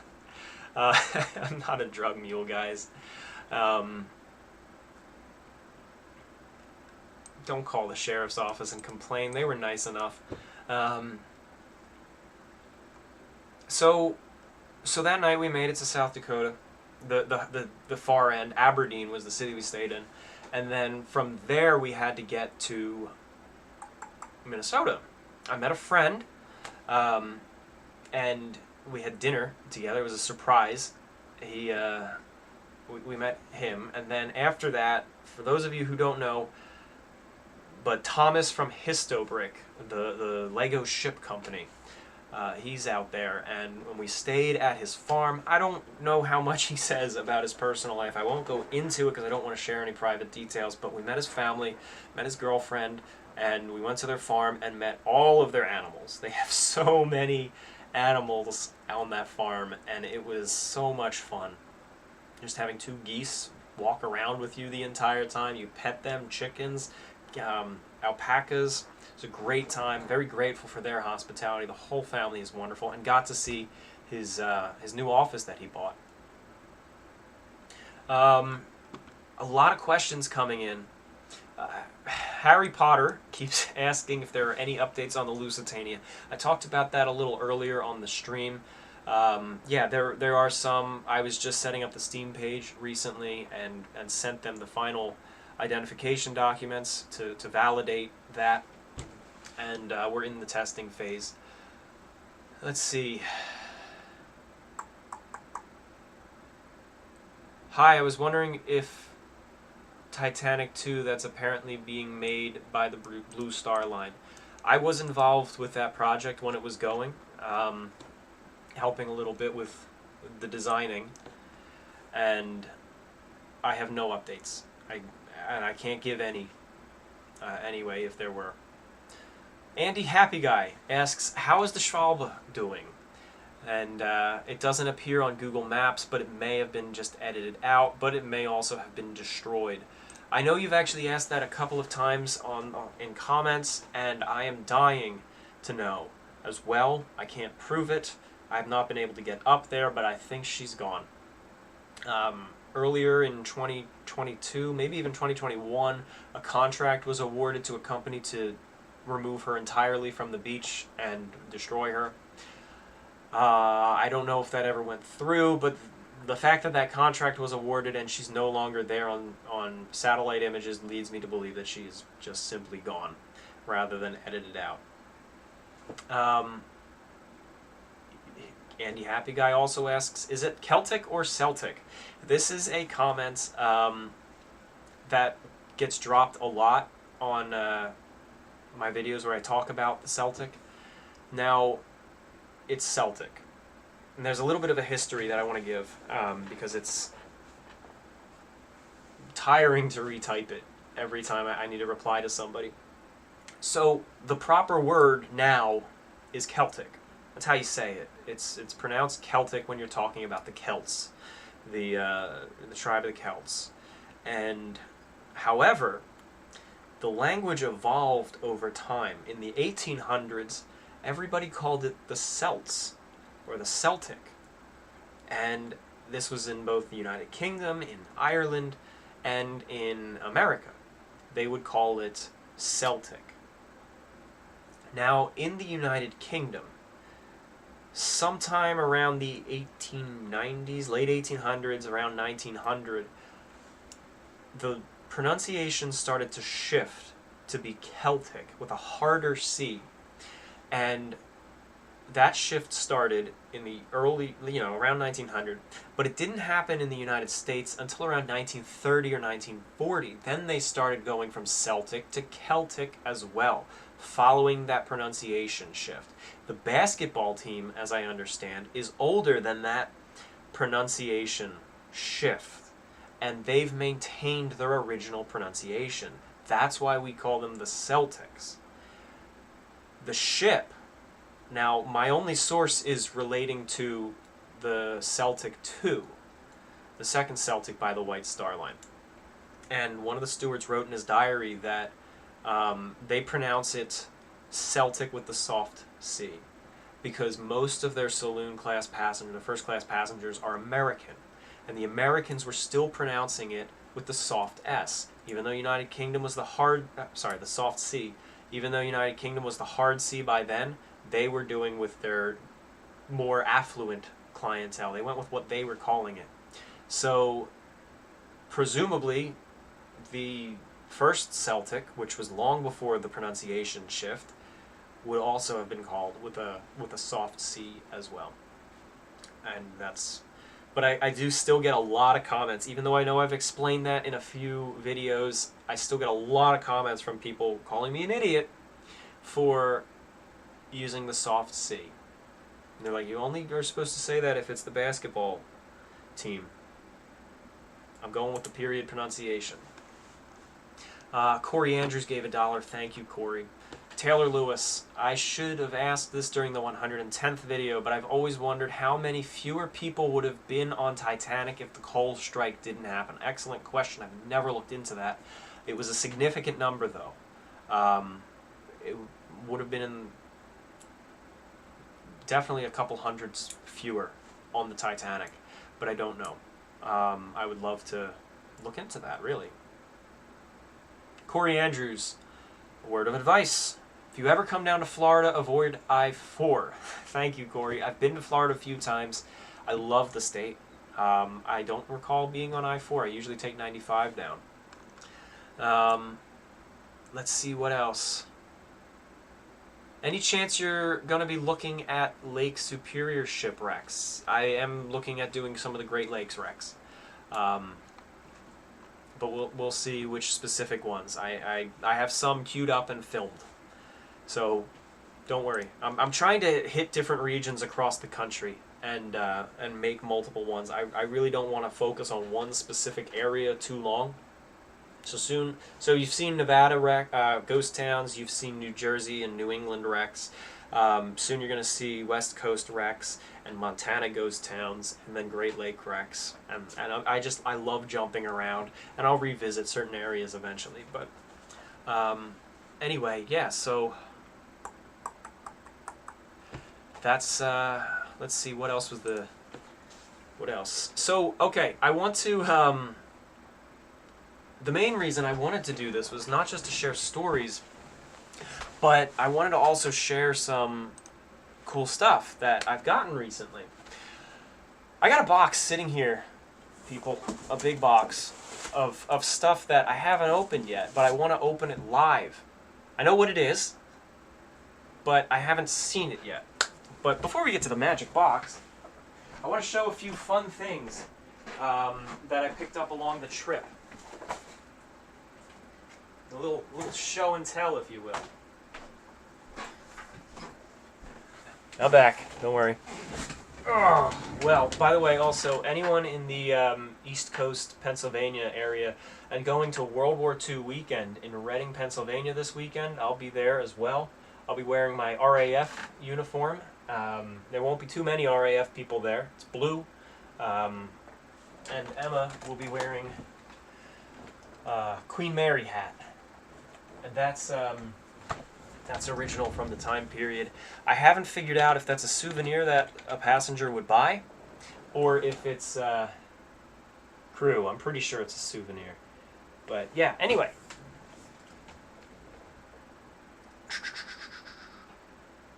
I see somebody asking, what about that Celtic other shipwreck, the one that was mentioned in the comments earlier, the tugboat. Is that pronounced with a soft C or a hard C? I personally don't know, but I'm inclined to believe it would be a hard C, unless it's an older ship, predating the language shift. I have to look into it. I don't know anything about it. But, sorry. Got this beautiful original painting of a ship. I'm not too familiar with it. It's the Oriana. It's an early one. I believe she was built in around 1900. I'm going to have to do some research into this. I don't know her offhand. I know she did not wreck, and this painting is dated 1906. So I love this. I had to buy it, and I'm going to be hanging that up. I'll also say, for those of you who enjoyed the story of the Arctic, check out this book, The Sea Shall Embrace Them. You can get it online for about $4 or $5, but it is extensive.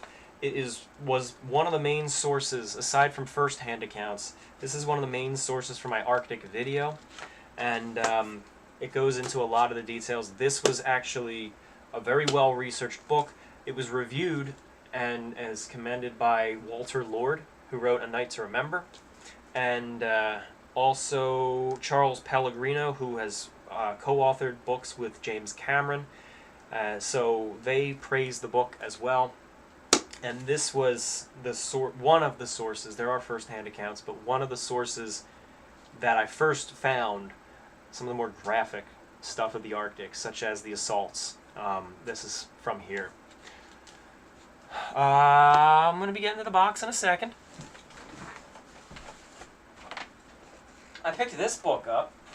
I saw this for sale for a few dollars, and it's shipping terms. It's nautical shipbuilding terms. It's dated 1942. It's basically just a glossary of all these different shipbuilding terms, as you would assume by the cover. I figured it would be good to have this on hand to refer to. I sometimes mix words up. I try not to do it in a proper video where it's scripted, but sometimes in a live stream I'll say the wrong word.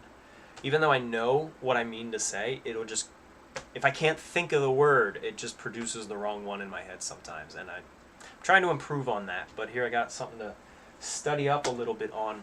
But Like, for example, during the previous real-time sinking stream, I talked about Boxhall recalculating Titanic's position, but my brain sort of froze because I was also monitoring the streaming software, which I'm doing right now, and I just froze and couldn't think of how was he doing that. It was based on Dead Reckoning, and I knew that, but I just, for some reason, I thought, oh yeah, just he's using a sextant or something. Well, you can't actually use a sextant at night.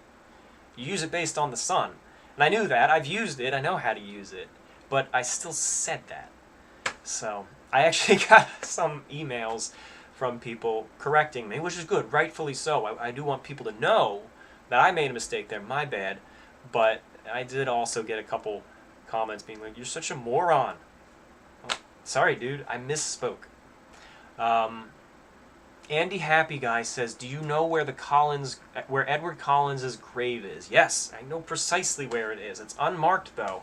My wish was me and Frank, who puts headstones on unmarked veterans' graves, we want to put a headstone on Edward Collins' grave. I feel he really deserves that, and I wanted to do that. And publish a GoFundMe for a headstone.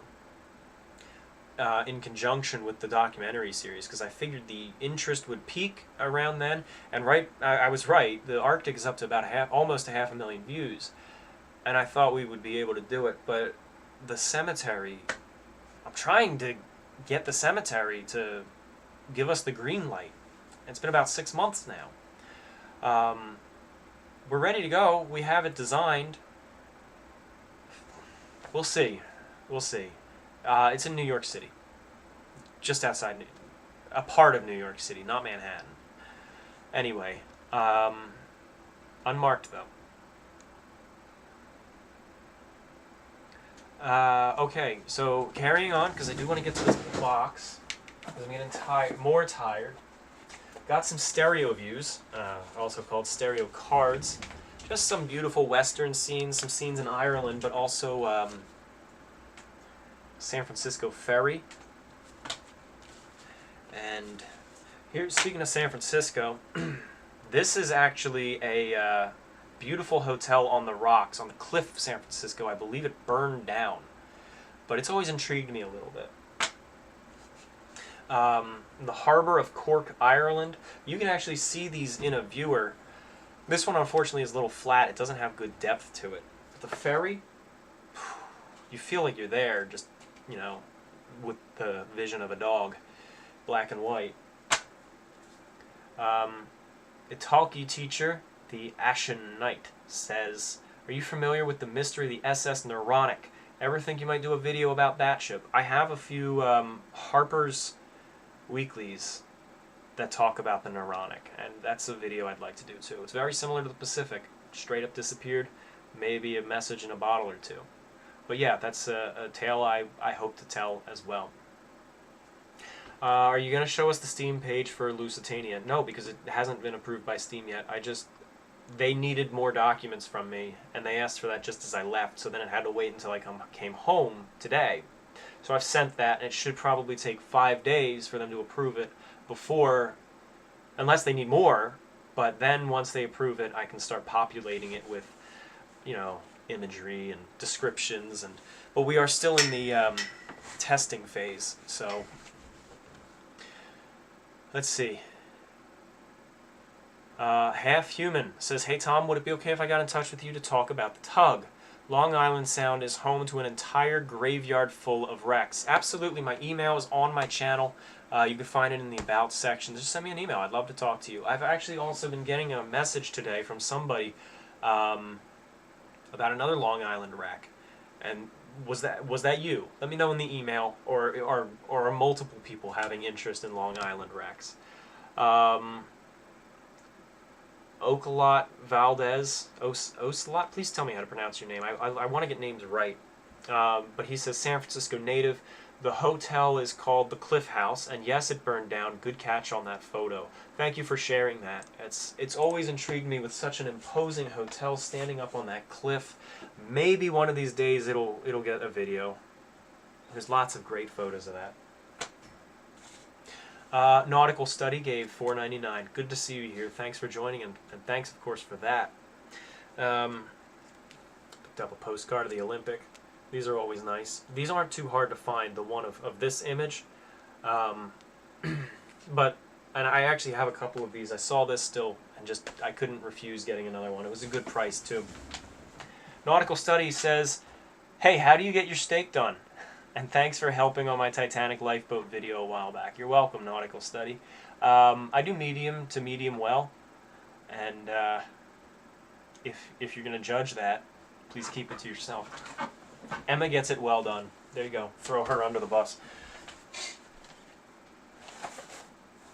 I wanted to do a railroad video on this trip, but my absolute favorite train, American railroad train, redundant. My American locomotive, my favorite one, is the Daylight, Daylight Limited. You know, that beautiful black one with the orange stripe. I always wanted to do a documentary on that, and that's in Oregon, still functional, and I always wanted to visit it. So we were going to go to Portland and film those 2 wrecks, but it turns out those were not in Portland, they were in Astoria, so now we had no reason to go to Portland. So I didn't want to go up and die.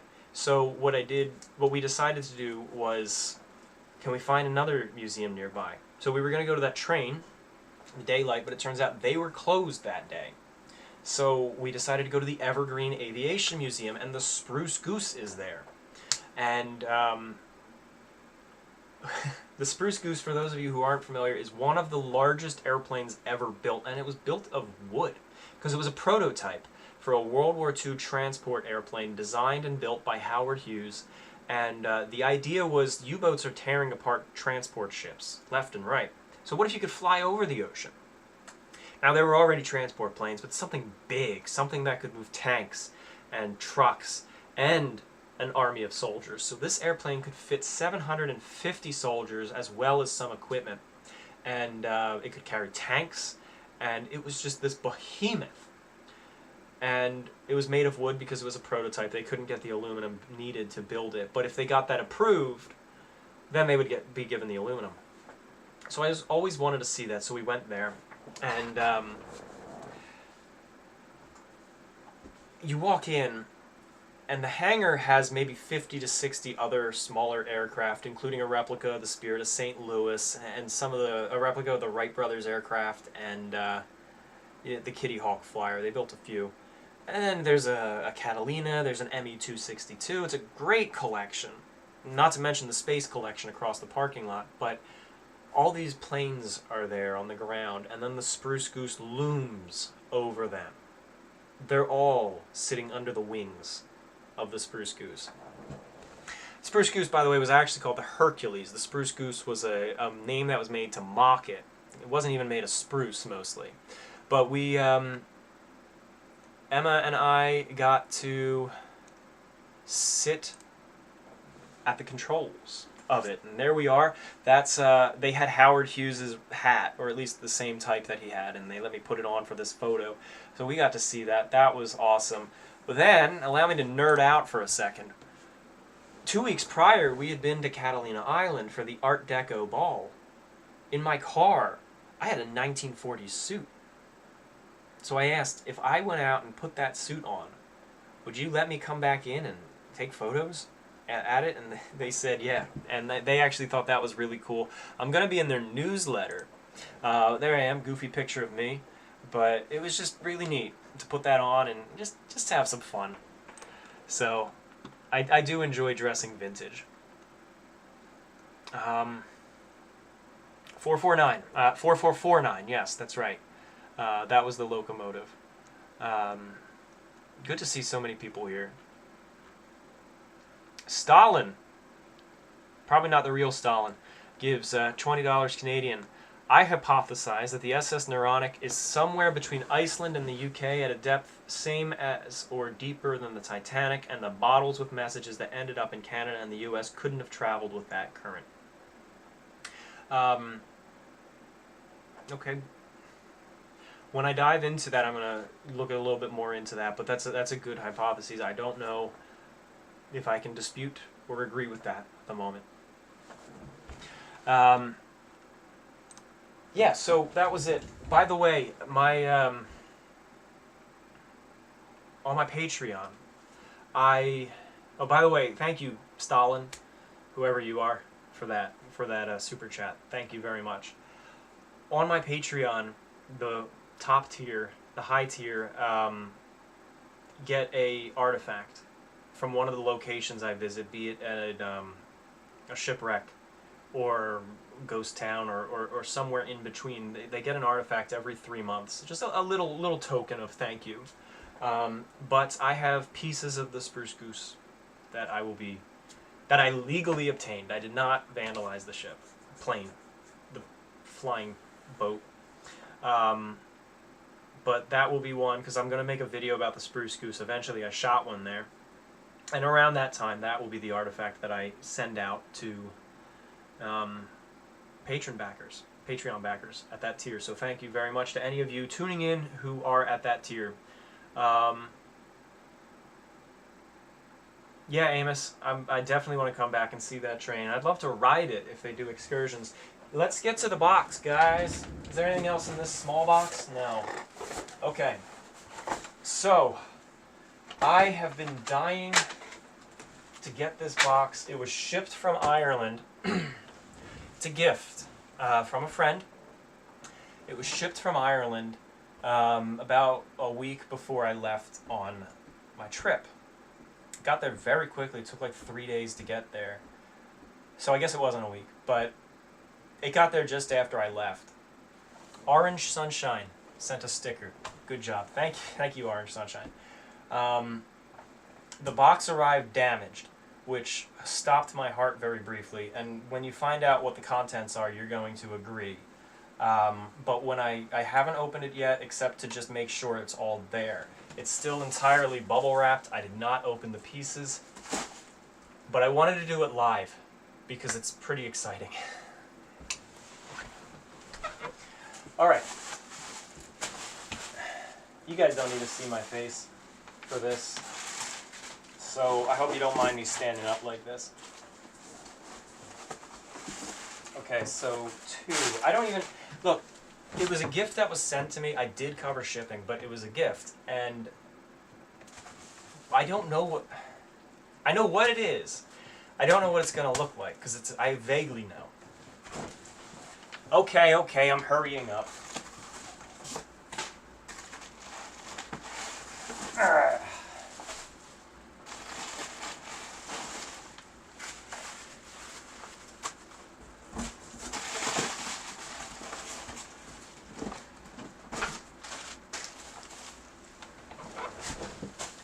I don't know which piece to start with.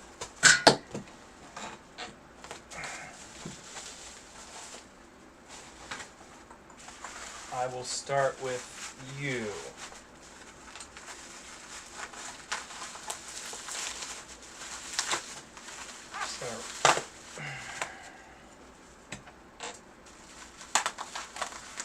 Let's see. No, it's not snow globes. It's like Christmas here. Santa came early.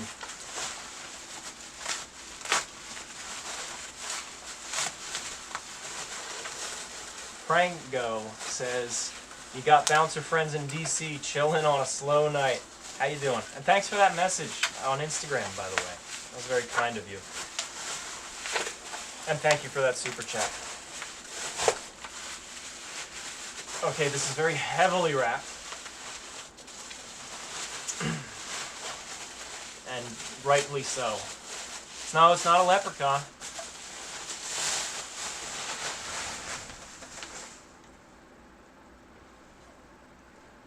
It's some wood. It's a great piece of wood. And these are all pieces of wood. So, Corey Andrews says, "Oh, not using everyone's favorite cave art." No, that got memed too hard. It has writing on the back. It says, oh, it's so hard. It's in pencil. I think it says fore and port. Second Library 433. Some of you may remember I did a video a while back that was in Dublin. There was a house that had been fitted out with the wood that was installed on the HMS Britannic and then removed because she was converted to a hospital ship. And then it may have been installed a second time and then removed again.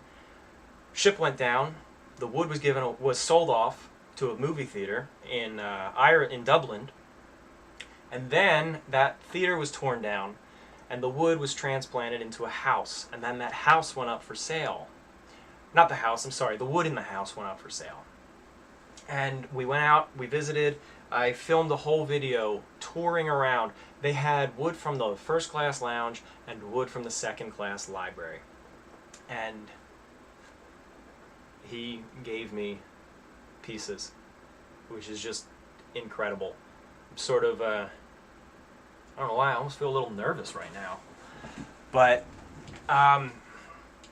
this was sent by the owner. This is not, I didn't find it or anything. We just got in touch and he wanted to send this, and I'm extremely appreciative. Shall we open the other pieces? They're all going to be the same, or at least quite similar. I don't have any lounge pieces, and that's okay. I am grateful. I am totally grateful. I am totally appreciative. I don't want to say his name because I don't know if he wants me to say his name. So I'm not going to. But if you see this, please know how appreciative I am.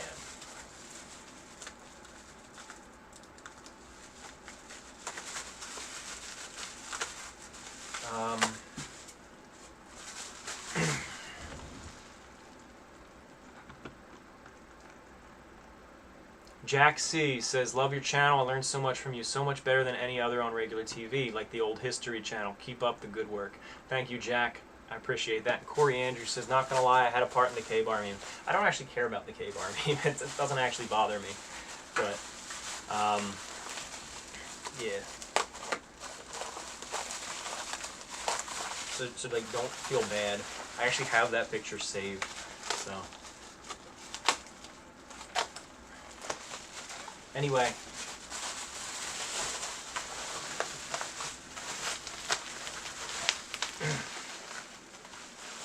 Opening up piece number 2. From what I understand, there's 6 pieces.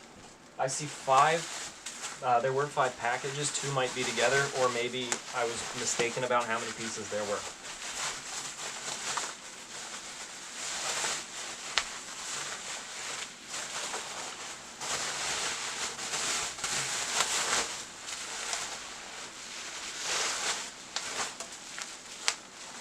Before anyone says it, this will not be a part of the contest for 100,000 subscribers. I will be keeping this and treasuring this. Sorry, guys. Another piece right here. It says B on the back.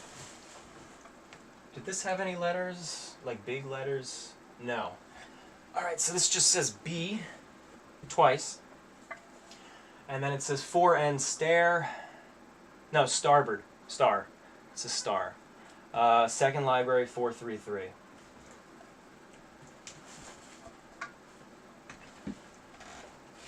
So these are both from the forward and on starboard side.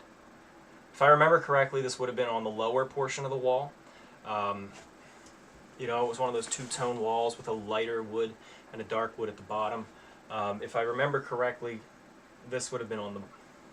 This would have been a part of the darker one. If Tom is like the old History Channel, when does he have his aliens and dinosaur phase? Okay. I want to be very careful with this. All right. Next piece. Now we're getting into some of the smaller ones. I have absolutely no idea how I will display these. I have some decent pieces in my collection, but I still have no idea how I'm going to be displaying any of this stuff. I have a chair that was supposedly on the Titanic. I have a chair that was on the Atlantic.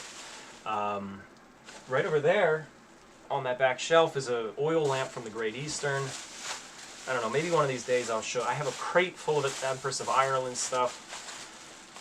No proper Lusitania stuff though. Anyway, maybe I'll show that stuff off another time.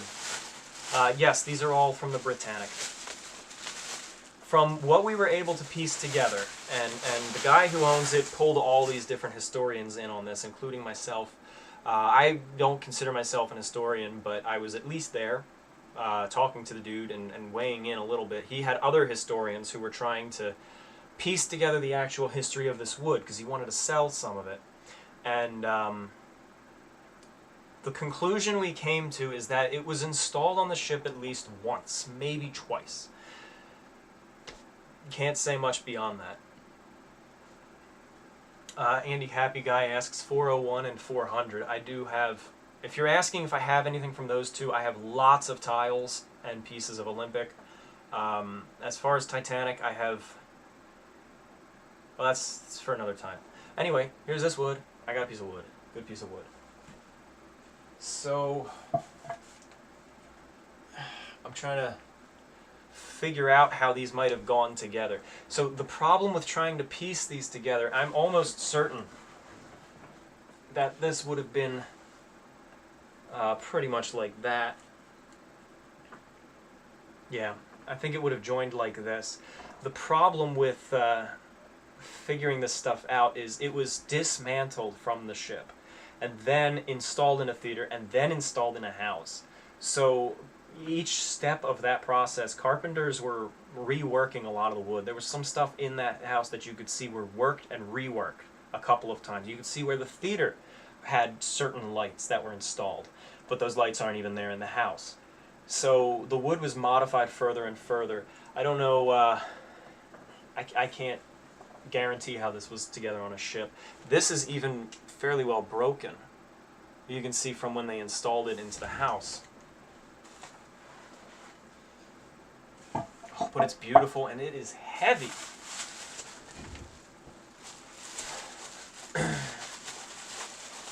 Let's see. Reading some of the comments here too.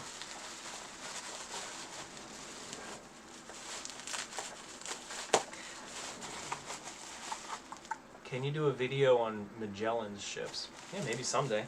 I'm going to be talking about galleons in an upcoming video. Treasures from gallons. Galleons, not gallons, like as in milk.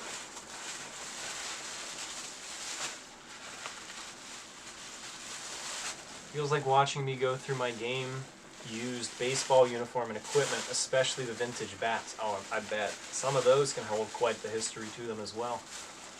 Do a documentary on The Perfect Storm. You know, this is going to sound crazy, but I only just saw The Perfect Storm for the first time about a month ago. Wow, that was fantastic. Another block, just like the one that we saw. Jack C. No need to mention my name. Sorry. I'm just loving what you do and want to support. This is just as good. Thank you, Jack. What species of wood is this? That's an excellent question. Although, despite what some of the comments here say, I'm not a wood expert. But it's a dark wood. I don't know. I'd love to hear if some, you know, let's see. Maybe there are some people who can identify some wood out here. You know, if you see the grain, it's got this reddish, dark, really rich looking. I don't know. Any ideas out there? Any takers? Any carpenters who feel they can help identify this? Will Arnett says, I just found your channel last night, really enjoying your videos. Thank you. Thank you, Will. I'm glad to have you here.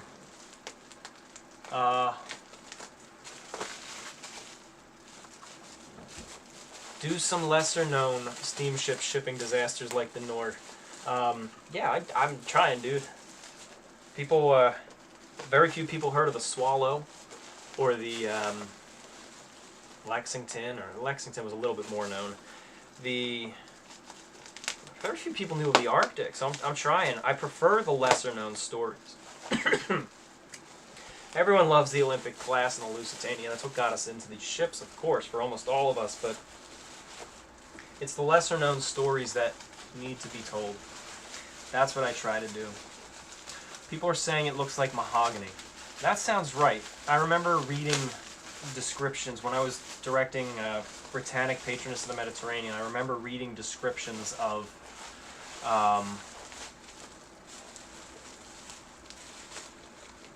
the wood in there, and mahogany sounds right.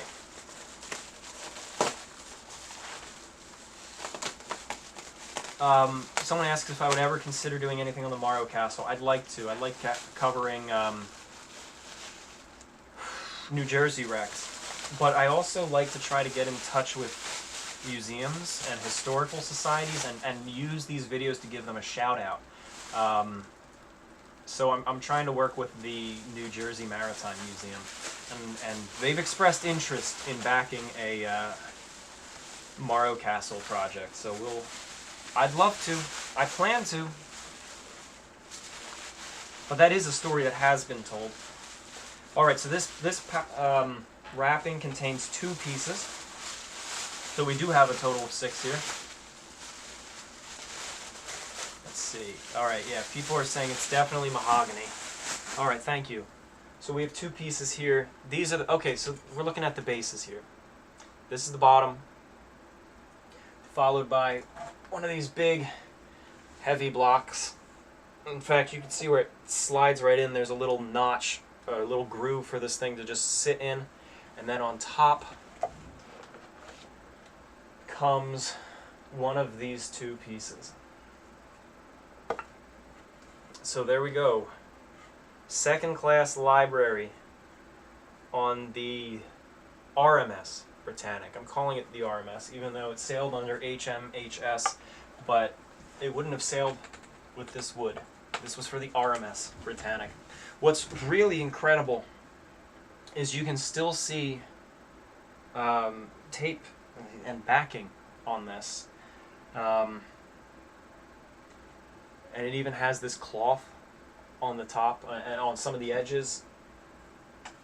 Any writing on these pieces? No. Oh, this is so beautiful. I'm glad to be able to share this with everybody here. The tape, I don't know if this is original to Britannic or just from one of its many installations, but one thing I'm noticing is it doesn't go over the pencil mark. So maybe that's coincidence, but it's also quite possible that they wrote it and then made sure to tape around it, or they taped and then they wrote in between.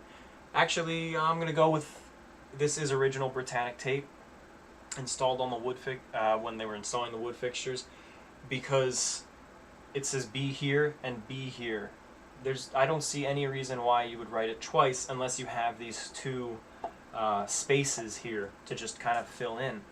Why would they write B and B if, you know, there's no tape dividing it? Italki teacher, the Ashen Knight. Cool name. Have you ever heard of the Marco Polo that was built in St. John, New Brunswick? Yes, my friend, and I've done a video on it. That's on my channel. If you want to look up, I think it's called the White Star Line and St. John, New Brunswick. It's one of my earlier videos. The early White Star Line, pre-Ismay, briefly chartered the Marco Polo and sailed a few voyages, and then it sank off of Prince Edward Island in Canada.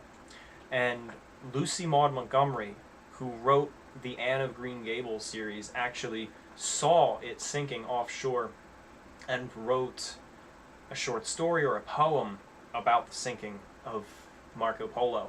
It won awards when she was in school. So I talk a little bit about the Marco Polo.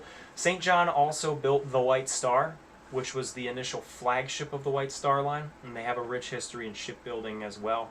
So if you want to check that out on my channel, I go into the full history, and I tour the city with a friend of mine who is a local. So we get to see some of the neat behind-the-scenes stuff. Leo Martin sends a sticker. And then Olaudy says, since you have Britannic wood, did you know we found footage of her? It's incorrectly labeled as 1919, but here she is, beginning upper left. I'm going to check that out after the stream. That's really cool. But I look forward to seeing that. Someone says, not sure if that's Britannic, but regardless, it's a fascinating tape. Yeah, maybe, you know, it's fair to doubt. This is my speculation. The wood, not the wood. Not the wood, but the tape. It is my speculation that it is Britannic tape. But unless I have an expert look at it, which I am not, I can't prove that. But the wood for sure is Britannic. And that alone is thrilling. Let's see. Any cool historical ocean liner related sites and spots in Massachusetts? Well, I think I don't know how. It's not Massachusetts. Okay, alright, now I'm really getting off subject, but I have a ticketing agent's license. The license for a third-party salesman who sells White Star Line tickets in the 1910s and 20s. I have his license. It's a big framed thing. It actually has a little bit of artwork on it. But it is the ticketing agent for Pittsfield, Massachusetts. So, I mean, that's not really ocean liner history per se, because that's something that could be anywhere in the country they could be selling tickets, of course. That's not a direct connection, but it is it's neat to be able to see a license, let alone one from Massachusetts. See you later, Maritime History. Thanks for tuning in. As far as other Massachusetts stories, I can't think of anything off the top of my head about ocean liners, but I know that didn't the Olympic hit the Nantucket Light? Or am I way remembering that wrong? But the Wyoming sank off of... that was not Britannic. Oh, you must be talking about the film, the video clip.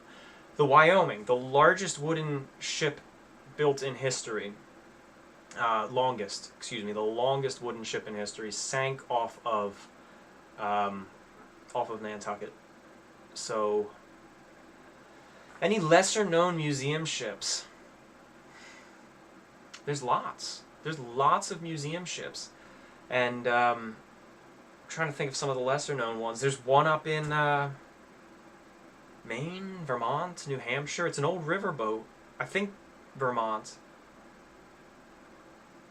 And it's out of the water. I can't remember the name of it. But if you just look up Vermont or New England museum ship, you'd see it, and it looks to be quite well restored. There's lots. There's a lot of tall ship museums as well. There's one in San Diego. There's one in Philadelphia. There's the Moshulu, which is a restaurant. Never mind, I'm not going to tell that story. Which is a restaurant, and I got to visit that a couple of times. But anyway, I got to share the box with you. I got to share you a couple updates about my my trip. I want to just see if I have any other pictures I wanted to share. I got to do this.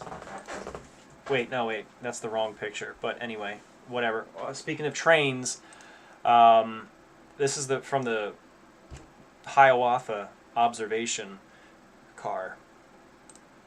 I think these are the originals. But we just kind of found them in the middle of nowhere. There's a little museum that's trying to preserve them.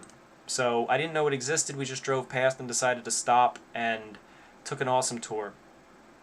So what I wanted to show is I got to do this, which I always wanted to do. See all those cows lined up? This is going to be pretty ridiculous, but we were driving through Montana, getting close to North Dakota, and I saw cows wandering the field. And I saw a clip a while ago of somebody with a saxophone or something playing for cows. And then they all come over. And I had my harmonica with me, so I decided to pull over and we filmed it. And I just started playing some songs. I'm not good, but I was playing, and they all, a whole bunch came wandering over. And then they lined up, and then I kept going. It was like 20 minutes, and they came, and eventually other ones came running over. It was so cool. Now that was my audience at the end. That's who was listening. But I think one of my favorite parts was when I was done. They all were captivated, but when I was done, they started mooing, like an encore. So anyway. Yeah, so that was just fun. I'm reading some of the comments here, but that's about it. Amos, someone asked if I'm ever going to do the Peter Iredale. We did. I mentioned it earlier in the stream, but there's some new people tuning in. Amos, my friend here, who was in the comments in the chat, went with me up to the wreck of the Peter Iredale outside of Astoria, Oregon. And it's the bow, the skeleton of the bow sticking up.